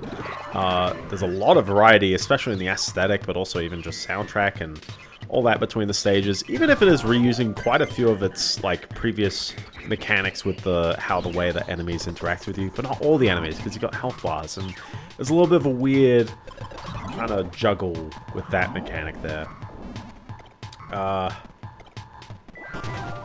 No, it was 4. It was 4, yeah. Alright, so I went into that door. Oh, okay, so that was just a thing there. Where did I miss it? No, it's in the next room. It's in the next room, yes. Certainly I've been playing some games this year that have been much, much, much longer. Hold on, I think it's along this lower route. Yeah, I just gotta deal with this guy. I think the easiest way is you gotta do a crouch jump at the right time. Because he's not gonna move, is he? Yeah. And yeah, there you go, there's the CD. It's chilling right there. You see what I did there? Because it's the ice level. Doom is, yeah, especially Doom is a super special case, because, like, a part of me is like, oh, you know, like, now we've got the Hexen one, so I know what I'm going to be playing next year. I don't want to be, like, playing so many boomer shooters, though. It's like, I do enjoy a good boomer shooter, and I really, like, I played over this past week, actually a couple of weeks, I beat Serious Sam 4, the 2020 release of Serious Sam, and, it's got a lot of warts. Gex3 was as long as Mirror's Edge. True, true. But yeah, no, I played Serious Sam 4, and Serious Sam 4 is a kind of long game. A lot of its levels are fairly decently length, but I guess all the Serious Sams are kind of like that as well. And a part of me is gauging how well it'll be for viewer engagement, like how exciting of a watch will it be. Oh yeah, this one. This is the one with the hotel rooms.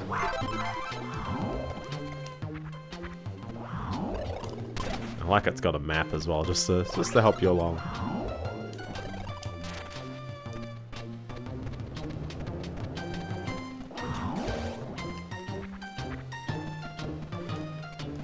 Doom was one stream longer than Dragon Quest. Yes. Dragon Quest definitely did drag on, I feel. You see what I did there. But I don't regret playing it. I'm like, yeah. It was definitely neat. There's still a bunch of games I would still like to play as well, but yeah, it just depends. It just depends on like what you're in the mood for and how. Yeah, exactly. I feel like I haven't really played particularly anything that much shorter this year. I've got a lot of great ideas for ones that I want to play going into the remainder of the year, so I'll definitely I'll keep my lips sealed though, because I don't quite know exactly which way I'll be taking it, but certainly a way.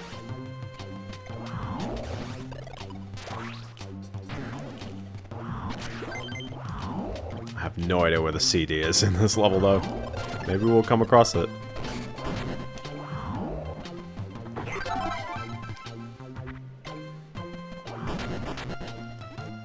Ah, and then we bat our way up. Very nice.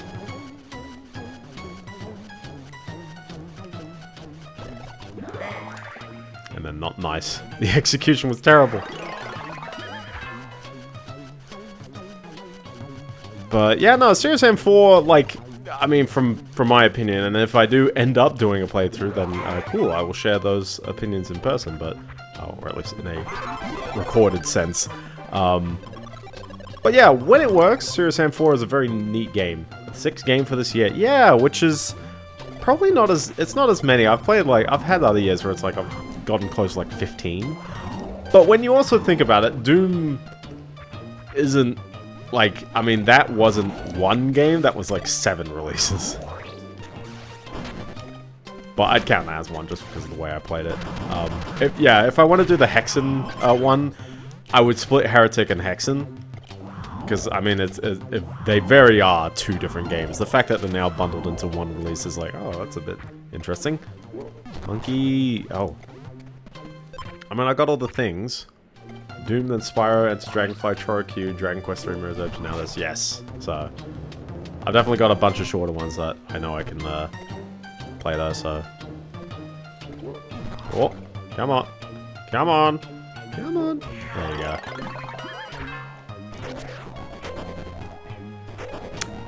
I think I needed to move him up, though.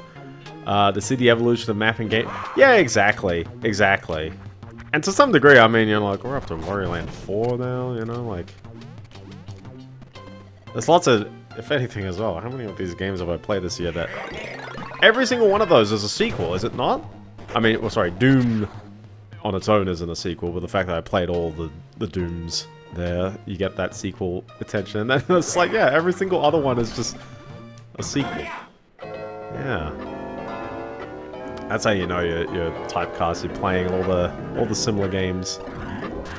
So I need to find my way out of the spooky hotel, which may or may not just be the same way I came back in, but I am curious where the key is and where the CD is and where any secrets are. I apparently missed all of them.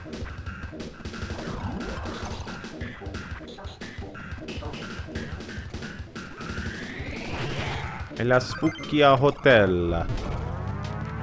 You see what I mean? Like, where is room 401 in the mix? Unless it's, Or not. Oh, not the zombie. To be fair, some series you play regularly for several years. Oh, exactly, yeah.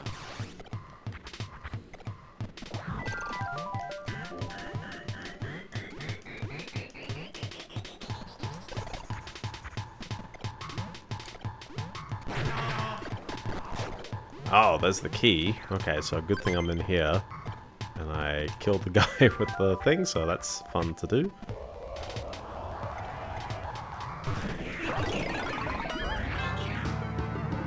Here we go.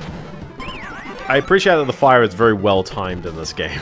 I never feel like it's too off. Okay, so there's that, but where is the CD? It's definitely not up there. I like this effect as well, it's kind of cool. And obviously I can't go too far down, so okay.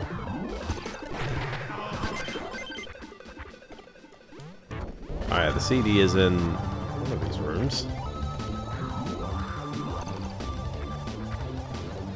Which rooms did I glance past real quick? Probably not that one. Or I could just leave, clocking myself. This part reminds me so much. Oh yeah, I think this is actually a really neat, like, this is a very neat level actually, with just the way that you got all these different rooms and having to go about. I think Mario Sunshine actually has a very similar idea, does it not, for one of its levels?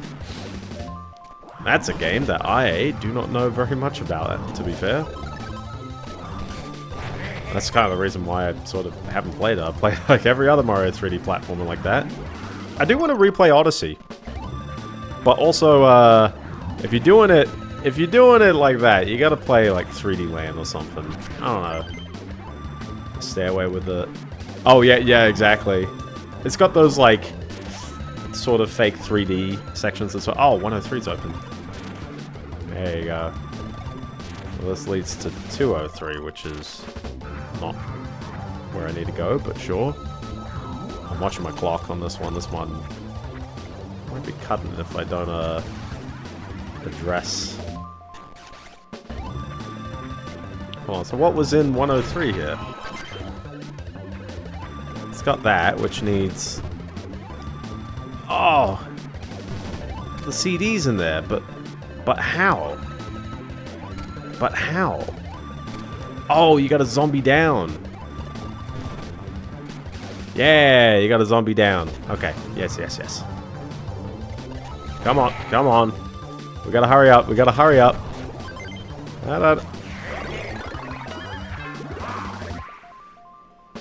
you go, we're good. Yeah, the 3D Marios are always great.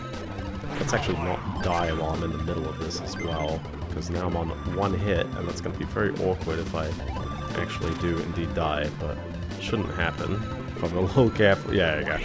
We're good. We're good. That's it for the CDs, by the way. That's every CD in the game.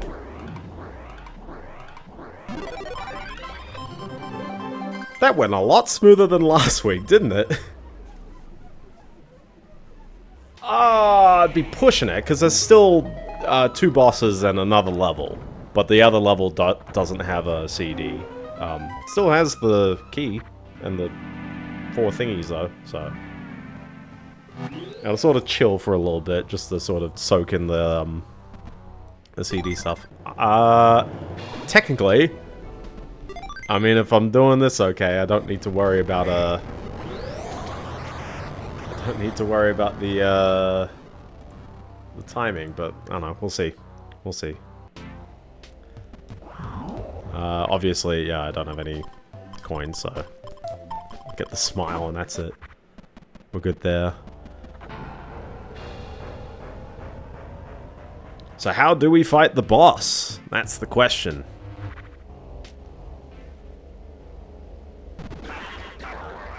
Alright, well, it's probably the little tiny dude on top. He's got a lot less health, doesn't he?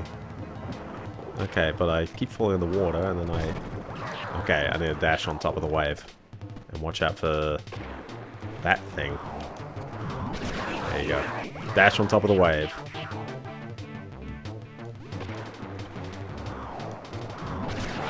Easy enough, easy enough. I think I've got the strat. The moment Fetty's not here to not roast me. He's gonna keep coming across, so I think I need to swap sides at some point.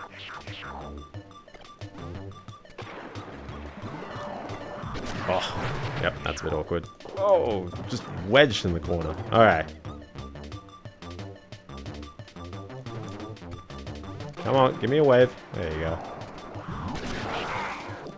Easy stuff.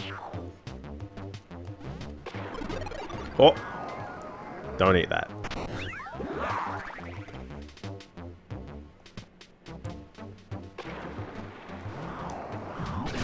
There we go.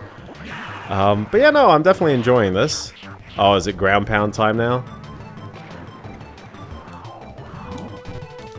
Yeah, you got a ground pound onto him. Okay.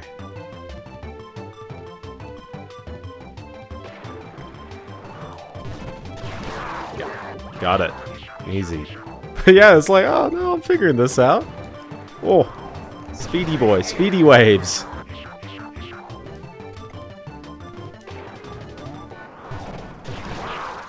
I think there's a demo for the the remake of Trails in the Sky as well. I saw, and I need to definitely show my love of the game on stream at some point instead of just 2 parts of a Let's Play. Easy, easy. No sweat. Absolutely no sweat. Yeah, I can't believe Fetty's not here to not roast me on this. Unless you are here, Fetty, in which case, hi.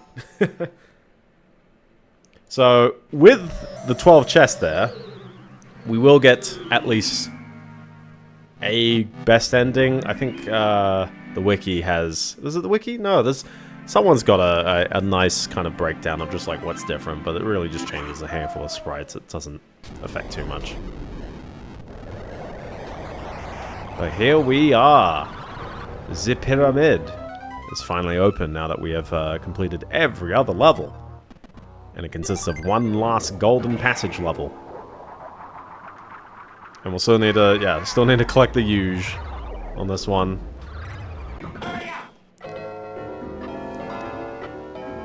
Obviously, you know, no pressure, just, you know, immediate time limit. That's how it goes. That's how it goes.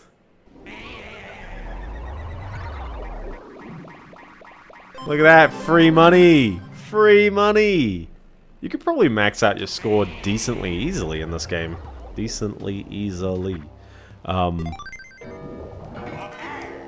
But it's like, yeah, because it's only 6 digits there, and Even though you can get, you know, upwards to 10,000 gold a level.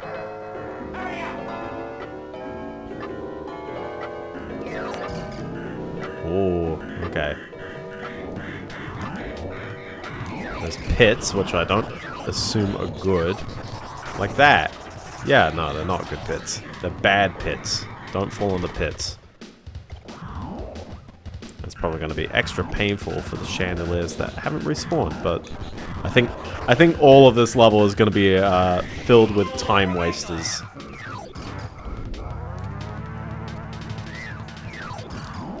Like, look at this! Wow, wow. I mean, you could probably just sprint across that if you're doing it well. Oh, look at that! Just knock you back if you're not careful, or just taking hits.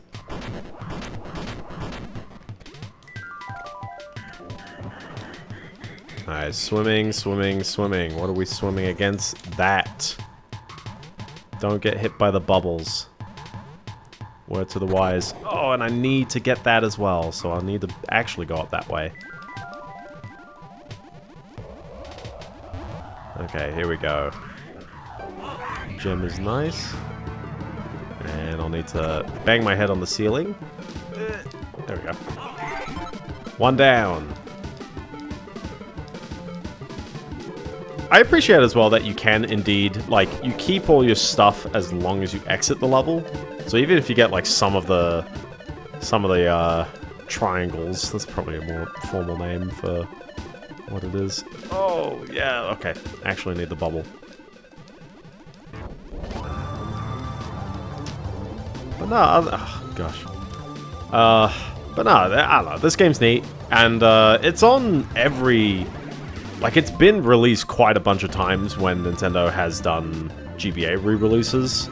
So, it was on the 3DS Ambassador program for anyone who actually had that.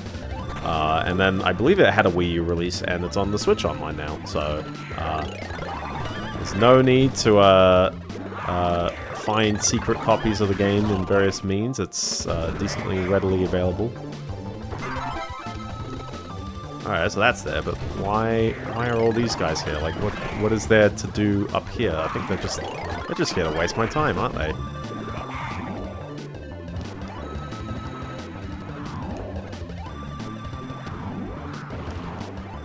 But then what's further back here? Because obviously this is going to send me all the way back in the level, is it not? Yeah, that's just... Which is a great move, by the way. I'm so glad I just did that. I could try and cash in my, yeah, I might as well cash in the 2 pieces I've got. That seems a bit defeatist, but I might as well.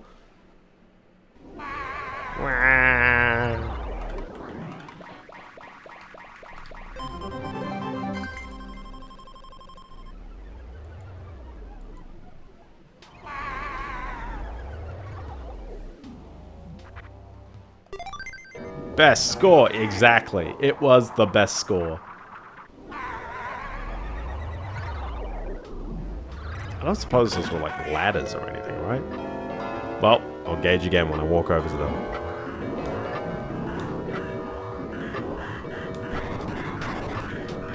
Ah! I thought I could be too pro. That's okay. Yeah, any other things I played?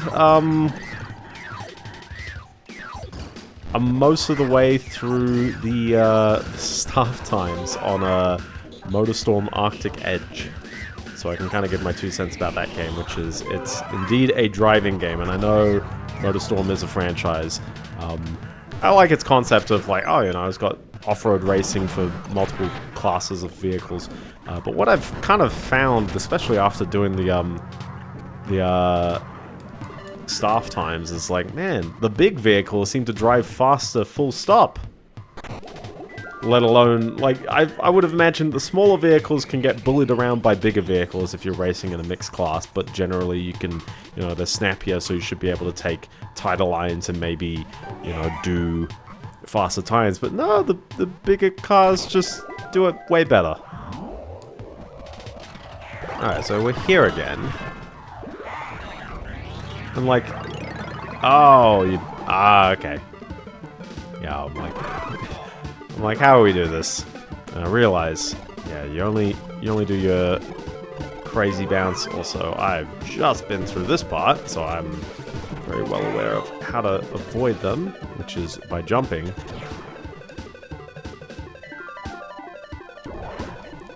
It doesn't seem the worst, like you could swim out. Yeah, you can swim out of all of them, this is just there to eat your time. I mean, if you're there for a time limit, that is. Funky Monkey is about to ruin my day here. Well.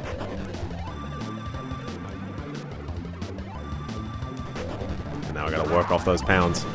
But yeah, no, otherwise it's a fairly, somewhat run-of-the-mill, but it works well, kind of driving game. PSP port as well, but it's a very weird one because it's a PS2 release from so late, but you know, otherwise it's pretty okay. Alright, where do you think the other cheeky triangles are hiding? Watch out, I don't want to actually touch that again. Ooh, bat section. Yeah, I like that they used every single item here. Ooh, is it over to the left here? Yeah, it is. There we go. Now we're gonna do the climb again. Oops. There we go. Otherwise, no, I don't really have too much going on. I've started playing Xenosaga 3. And the one thing I've got so far, 3 hours in, is I've missed these voice actors a little bit. And also the... there was a lot of talking. We'll get there. I think I've done 5 fights in a 3-hour session, which is very amazing. So,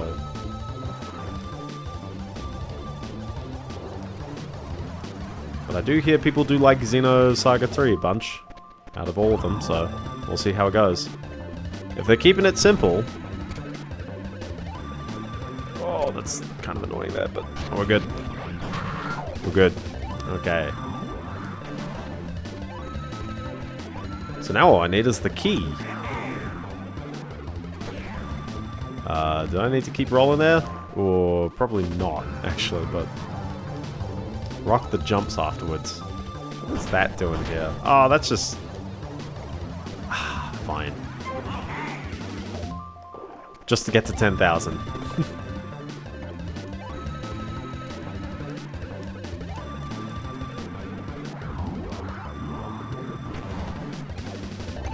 So now you gotta do this part again, yeah.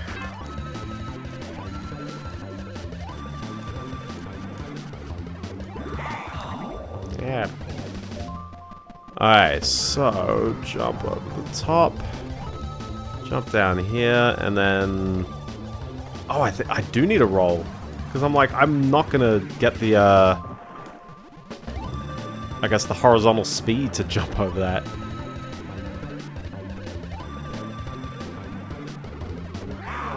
Okay. Yeah, you see what I mean. Oh, there's the key. And I guess it's now actually just leaving. Because that's kind of interesting that like you can leave right away, but obviously without any of the goodies, you know, what are you doing? And yeah, that is everything, yes. And I've even got $10,000. How nice. Well, that's the last level of the game. We've got a boss fight and that's it. You still need these. The only thing that doesn't matter for any percent is... yeah, because this is necessary in order to open the door in order to continue. That's why the door is locked. The key opens the door. What is the point? CDs. And then, yeah, this opens the bus door. So you need to have this for every single level in order to, I guess, properly do it. You can still do minigames if you want. It's still the same 3. You can grab them one by... yeah, exactly. Exactly. Small kids don't... like, the aim is... at least don't die, because you will lose your stuff if you do die. Also, there is no time limit for me on doing this. Because there's no chests. The chests are for all the other bosses. So...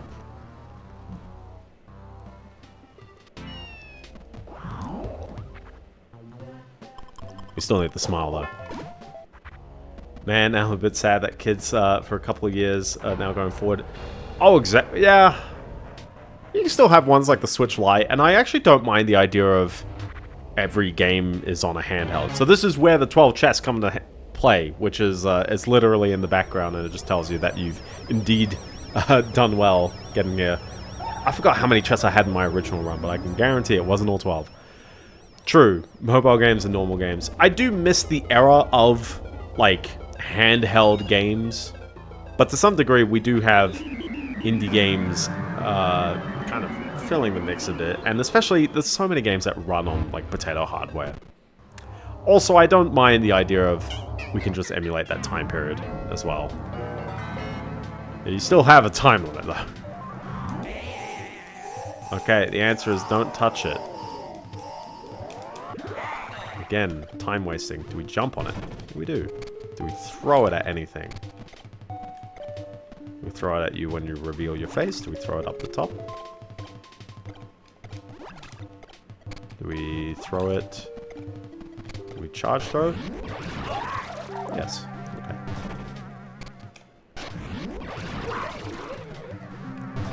Everyone likes faces, don't they?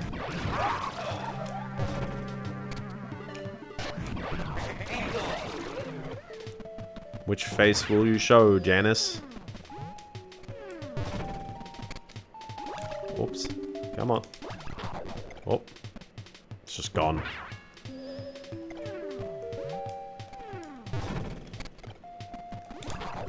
No, I need to charge that throw. These are some hard skulls. There you go. Ball. We are straight... oh! Do not touch the ball. Got it.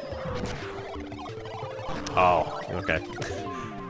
Every time I, like, hit something, I'm like, oh yeah, that. This is gonna be tricky to time. Yep, and I shouldn't be standing in the way. Come on, come on. There you go. I mean, she's obviously going through, like, stages or something. I think we had the ducks on a previous one where we had to catch the egg, yeah. Oh, and that's a quick hatch, ain't it? Nope, come on. Still no. Come on. There you go. Another face, another face.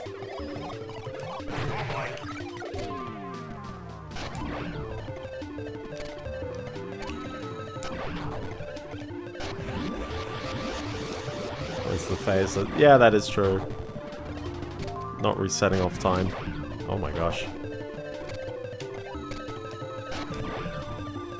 I'm struggling so much with this hammer. Nope.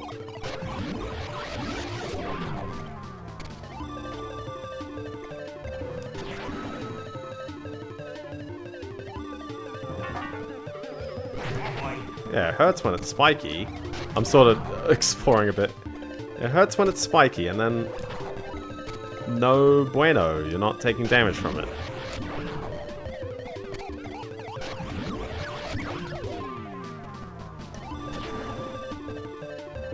I'm not too sure what I'm meant to be doing here, okay. She throws it out, then it starts flashing, and it's just this. And obviously it doesn't... well... yeah, obviously that's not hurting her, so... but it's just an item. What? I'm trying to think how we play the rules differently.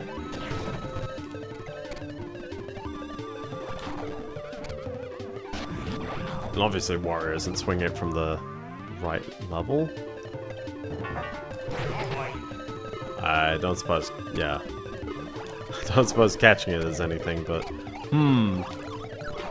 I've tried jumping on her. I'll demonstrate that again. You don't quite get the height, and I think you still bounce off her face. So it's like...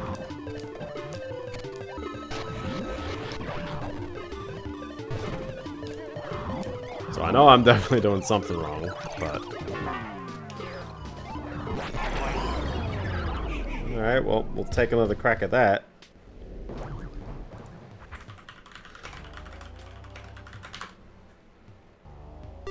Keep a thing open for some momentum on the side.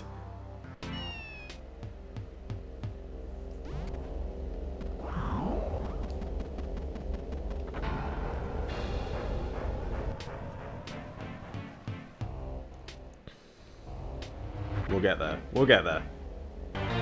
Bam, bam, bam. At least there's no downside to dying, and if anything as well, and the Wario Land 2, especially, like, there was a period of games for so long where it's like, it's an arcade game. You have lives, and then when you run out of lives, you gotta start the game, or at least a significant section of it again. Castlevania is one of the early ones I'd always note where it's like, it's systems work where it's like, you can, you know, when you run out of lives, you have to return to the beginning of the 3-level section of the game. But you can try that as many times as you want, and don't touch that face there. But you can try that as many times as you want.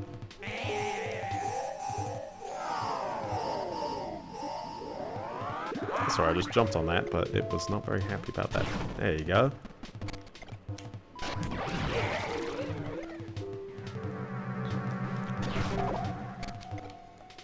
How wacky all the music is as well. Looked up what you have to do. We'll get up to it first, and I'll give it another go. Oh, come on. But then, yeah, I mean, like, when you think about it, the Wario Lands are quite inventive, because it's like, they don't have, well, maybe the first game, but they don't have lives. Like, Wario Land 2 and 3 especially are neat because there is no fail state in any of those games, except I think Wario Land 2 does indeed have a fail state on the final level. I think it's got that, but otherwise, I say that knowing full well I played it 2 years ago and I don't fully remember. I think we're up to that stage now. So here's the hammer. Maybe you throw it because it spins. You see? Yeah, there you go. Yeah, that's what I was thinking. I was like, where else have I seen a hammer in this game? I think I'm just repeating this again and again. I am just repeating this, or at least for a bit.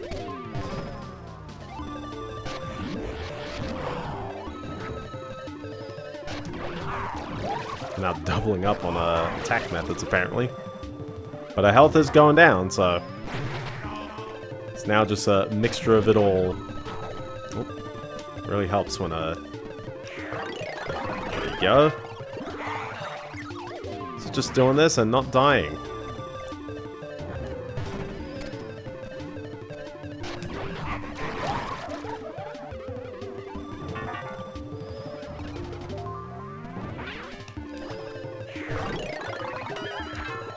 Oh, she is sliding around a bunch though. Oh, I've missed it. Missed a couple of opportunities. Oh no. That's okay. Oh, come on. Also, still come on. Still come on. There you go, that's another hit.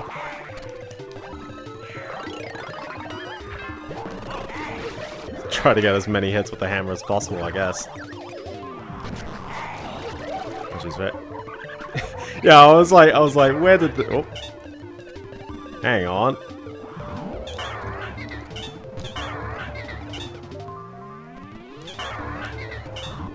There you go, let's try and not have it destroy the world. Oh, come on.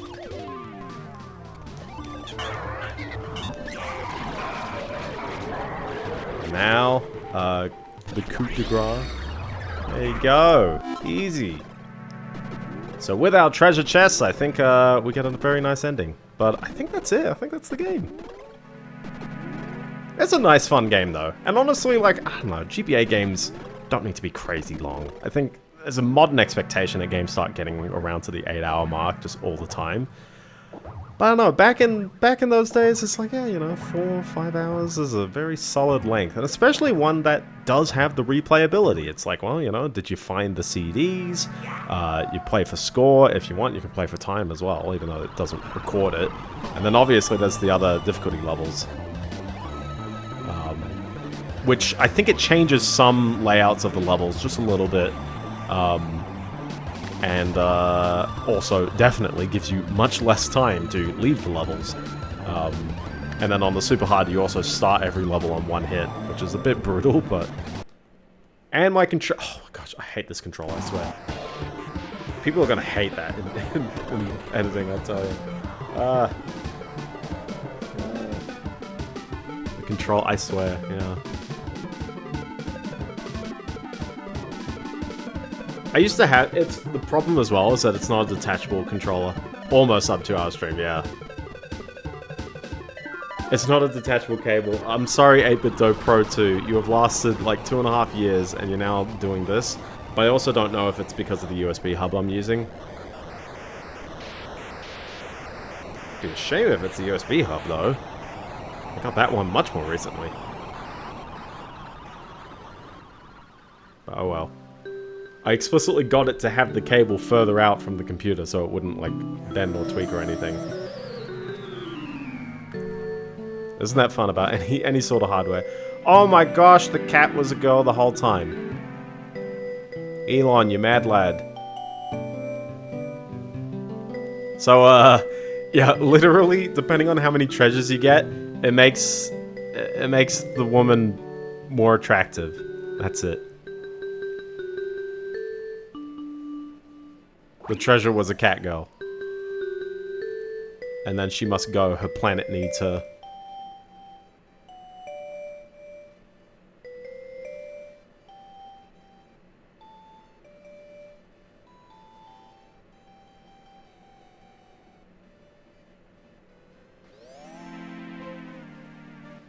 And now Wario is more determined than ever to actually keep his spoils.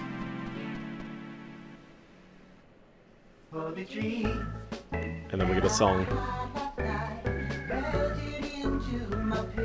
It's a good ending though. Wario managed to actually get stuff.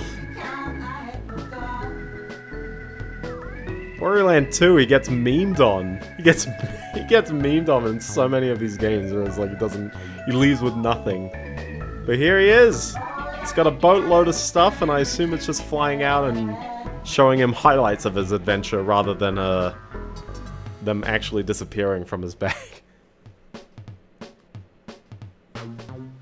But yeah, no, that's Wario Land 4. It's, I don't know why I was dreading coming back to this one, because I sort of held it off for a bit, but I think it's just because when I very originally, as a very wee lad, wanted to play the Wario Lands, I particularly wanted to play Wario Land 3, and I think I saw it in some Let's Play somewhere. And Wario Land 4 was just the next one after that. And Wario Land on the Wii wasn't out yet. So it just sort of, that was it. And I didn't really think too much about Wario Land 4, but I was like, yeah, you know, let's play it for completionist's sake. And I just remember abusing emulator features and stuff. I knew it wasn't a particularly tremendously difficult game, but yeah, no, I was pleasantly surprised coming back to it because I really like its presentation and I think its levels are very neat fun. Certainly, one can say that, like, it's a different direction for the game, in the sense of you've got those rush through the level kinds of sequences, and also the sprint mechanic as well. And definitely, I would probably say that, like, the deepness of the levels in Wario Land 3, where you have to backtrack all the time after activating items all over the place, since that doesn't really exist in this one and the levels are a lot more straightforward, I think it's a lot easier to soak in, but then it also allows the levels to be very different, to have their own different mechanics and be straightforward in being that different. So I definitely do think it's a quite neat game. Is it amazing? But it's very neat. Hey, a golden Game Boy. Wario should found a game company.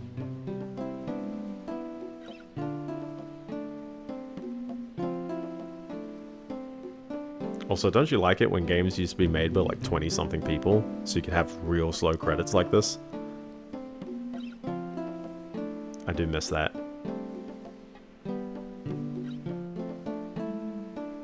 Especially after the half-hour credits that was Mirror's Edge. Jeez.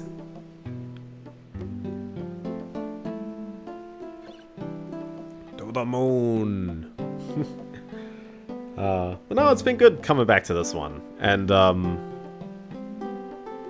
yeah, no, I haven't, I don't know, I'm just glad that I've replayed it, so, very nice. And I would definitely encourage, giving all of them a play. I don't know which ones are on the Switch Online. I hope all of them are.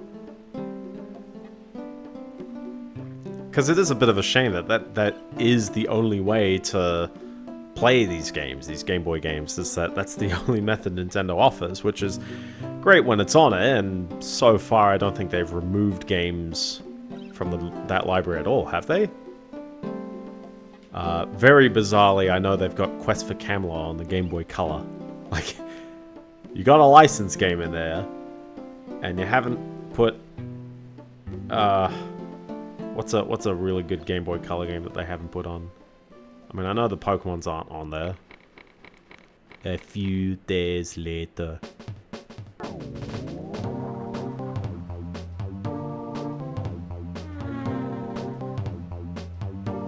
I love the sound font on the music, though, I tell ya.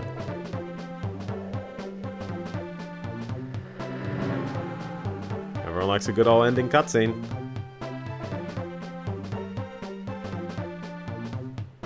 Hey! $10 stakes. That's a deal of a century.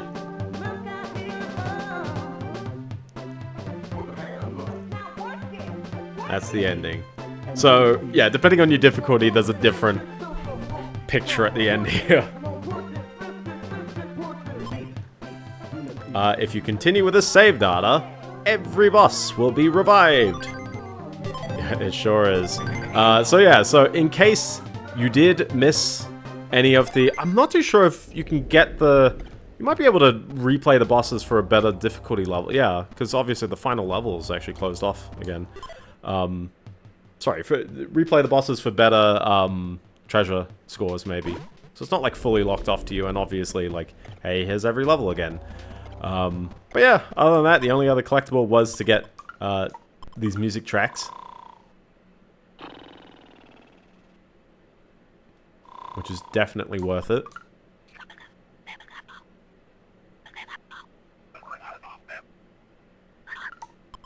They're incredible, though. Oh yeah, like if it's all you can eat, like it's a buffet entry. I think I know of some buffets where it's like probably about 25 US, 50 Australian is maybe a bit of an entry, but sometimes you'll just see them like stretch up to like 80 or 100. It's like Australian, that is.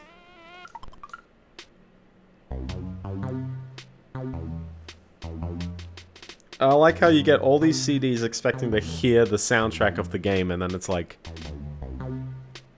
just this bizarre... collection of tracks here.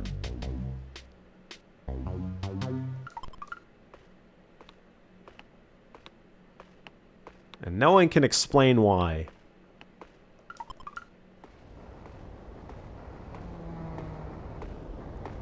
It's just selling the fact that the GBA has a much better sound chip than the original Game Boy. And it's still a weird sound chip as well. It's like, I think someone noticed, like, it really needs, like, a better bass channel. There's something off with the GBA sound chip, at least in the low ends. But if you got a sampled piece of audio, it's great. So, other than that, though, that is pretty much... what Wario Land 4 is all about. I don't particularly think that there's anything left to do. It's kind of... that's it. That's the whole game. Play it again on super hard, get a slightly different ending. Actually, you got to play the whole game on hard first, and then you play it on super hard, so... But yeah, that's it. So, anyways, thank you so much for watching. If you enjoyed the stream, and if you liked my microphone cutting out, You can follow on Twitch, 8:30 p.m. Australian Eastern Standard every Monday. There'll be something fun next week. Next month, actually, as well, because it's September coming up. I'm going to overdub in the VOD. So if you are watching the VOD on YouTube, say hi, you can subscribe, where you'll see the VODs soon. As well as also that bonus video for Mirror's Edge. There is a bonus video on YouTube, which you may have seen. So yeah, so if I need to go back to a game and show off something, I'll do it there. Or if I want to do something extra there. And then, yeah, you can follow me on the Fetty, where no matter what happens to YouTube, whether me talking about governments and all that other stuff gets too controversial for YouTube, who knows? But I can say stuff on the Fetty, and no one can DMCA there. Actually, you can technically still DMCA, but you have to do it like the old manual way. And you have to actually prove that I'm using copywritten content, because I'm the webmaster. I'm not going to take it down myself. Unless I am, in which case, okay. But anyways, thank you. See you next time. Bye-bye.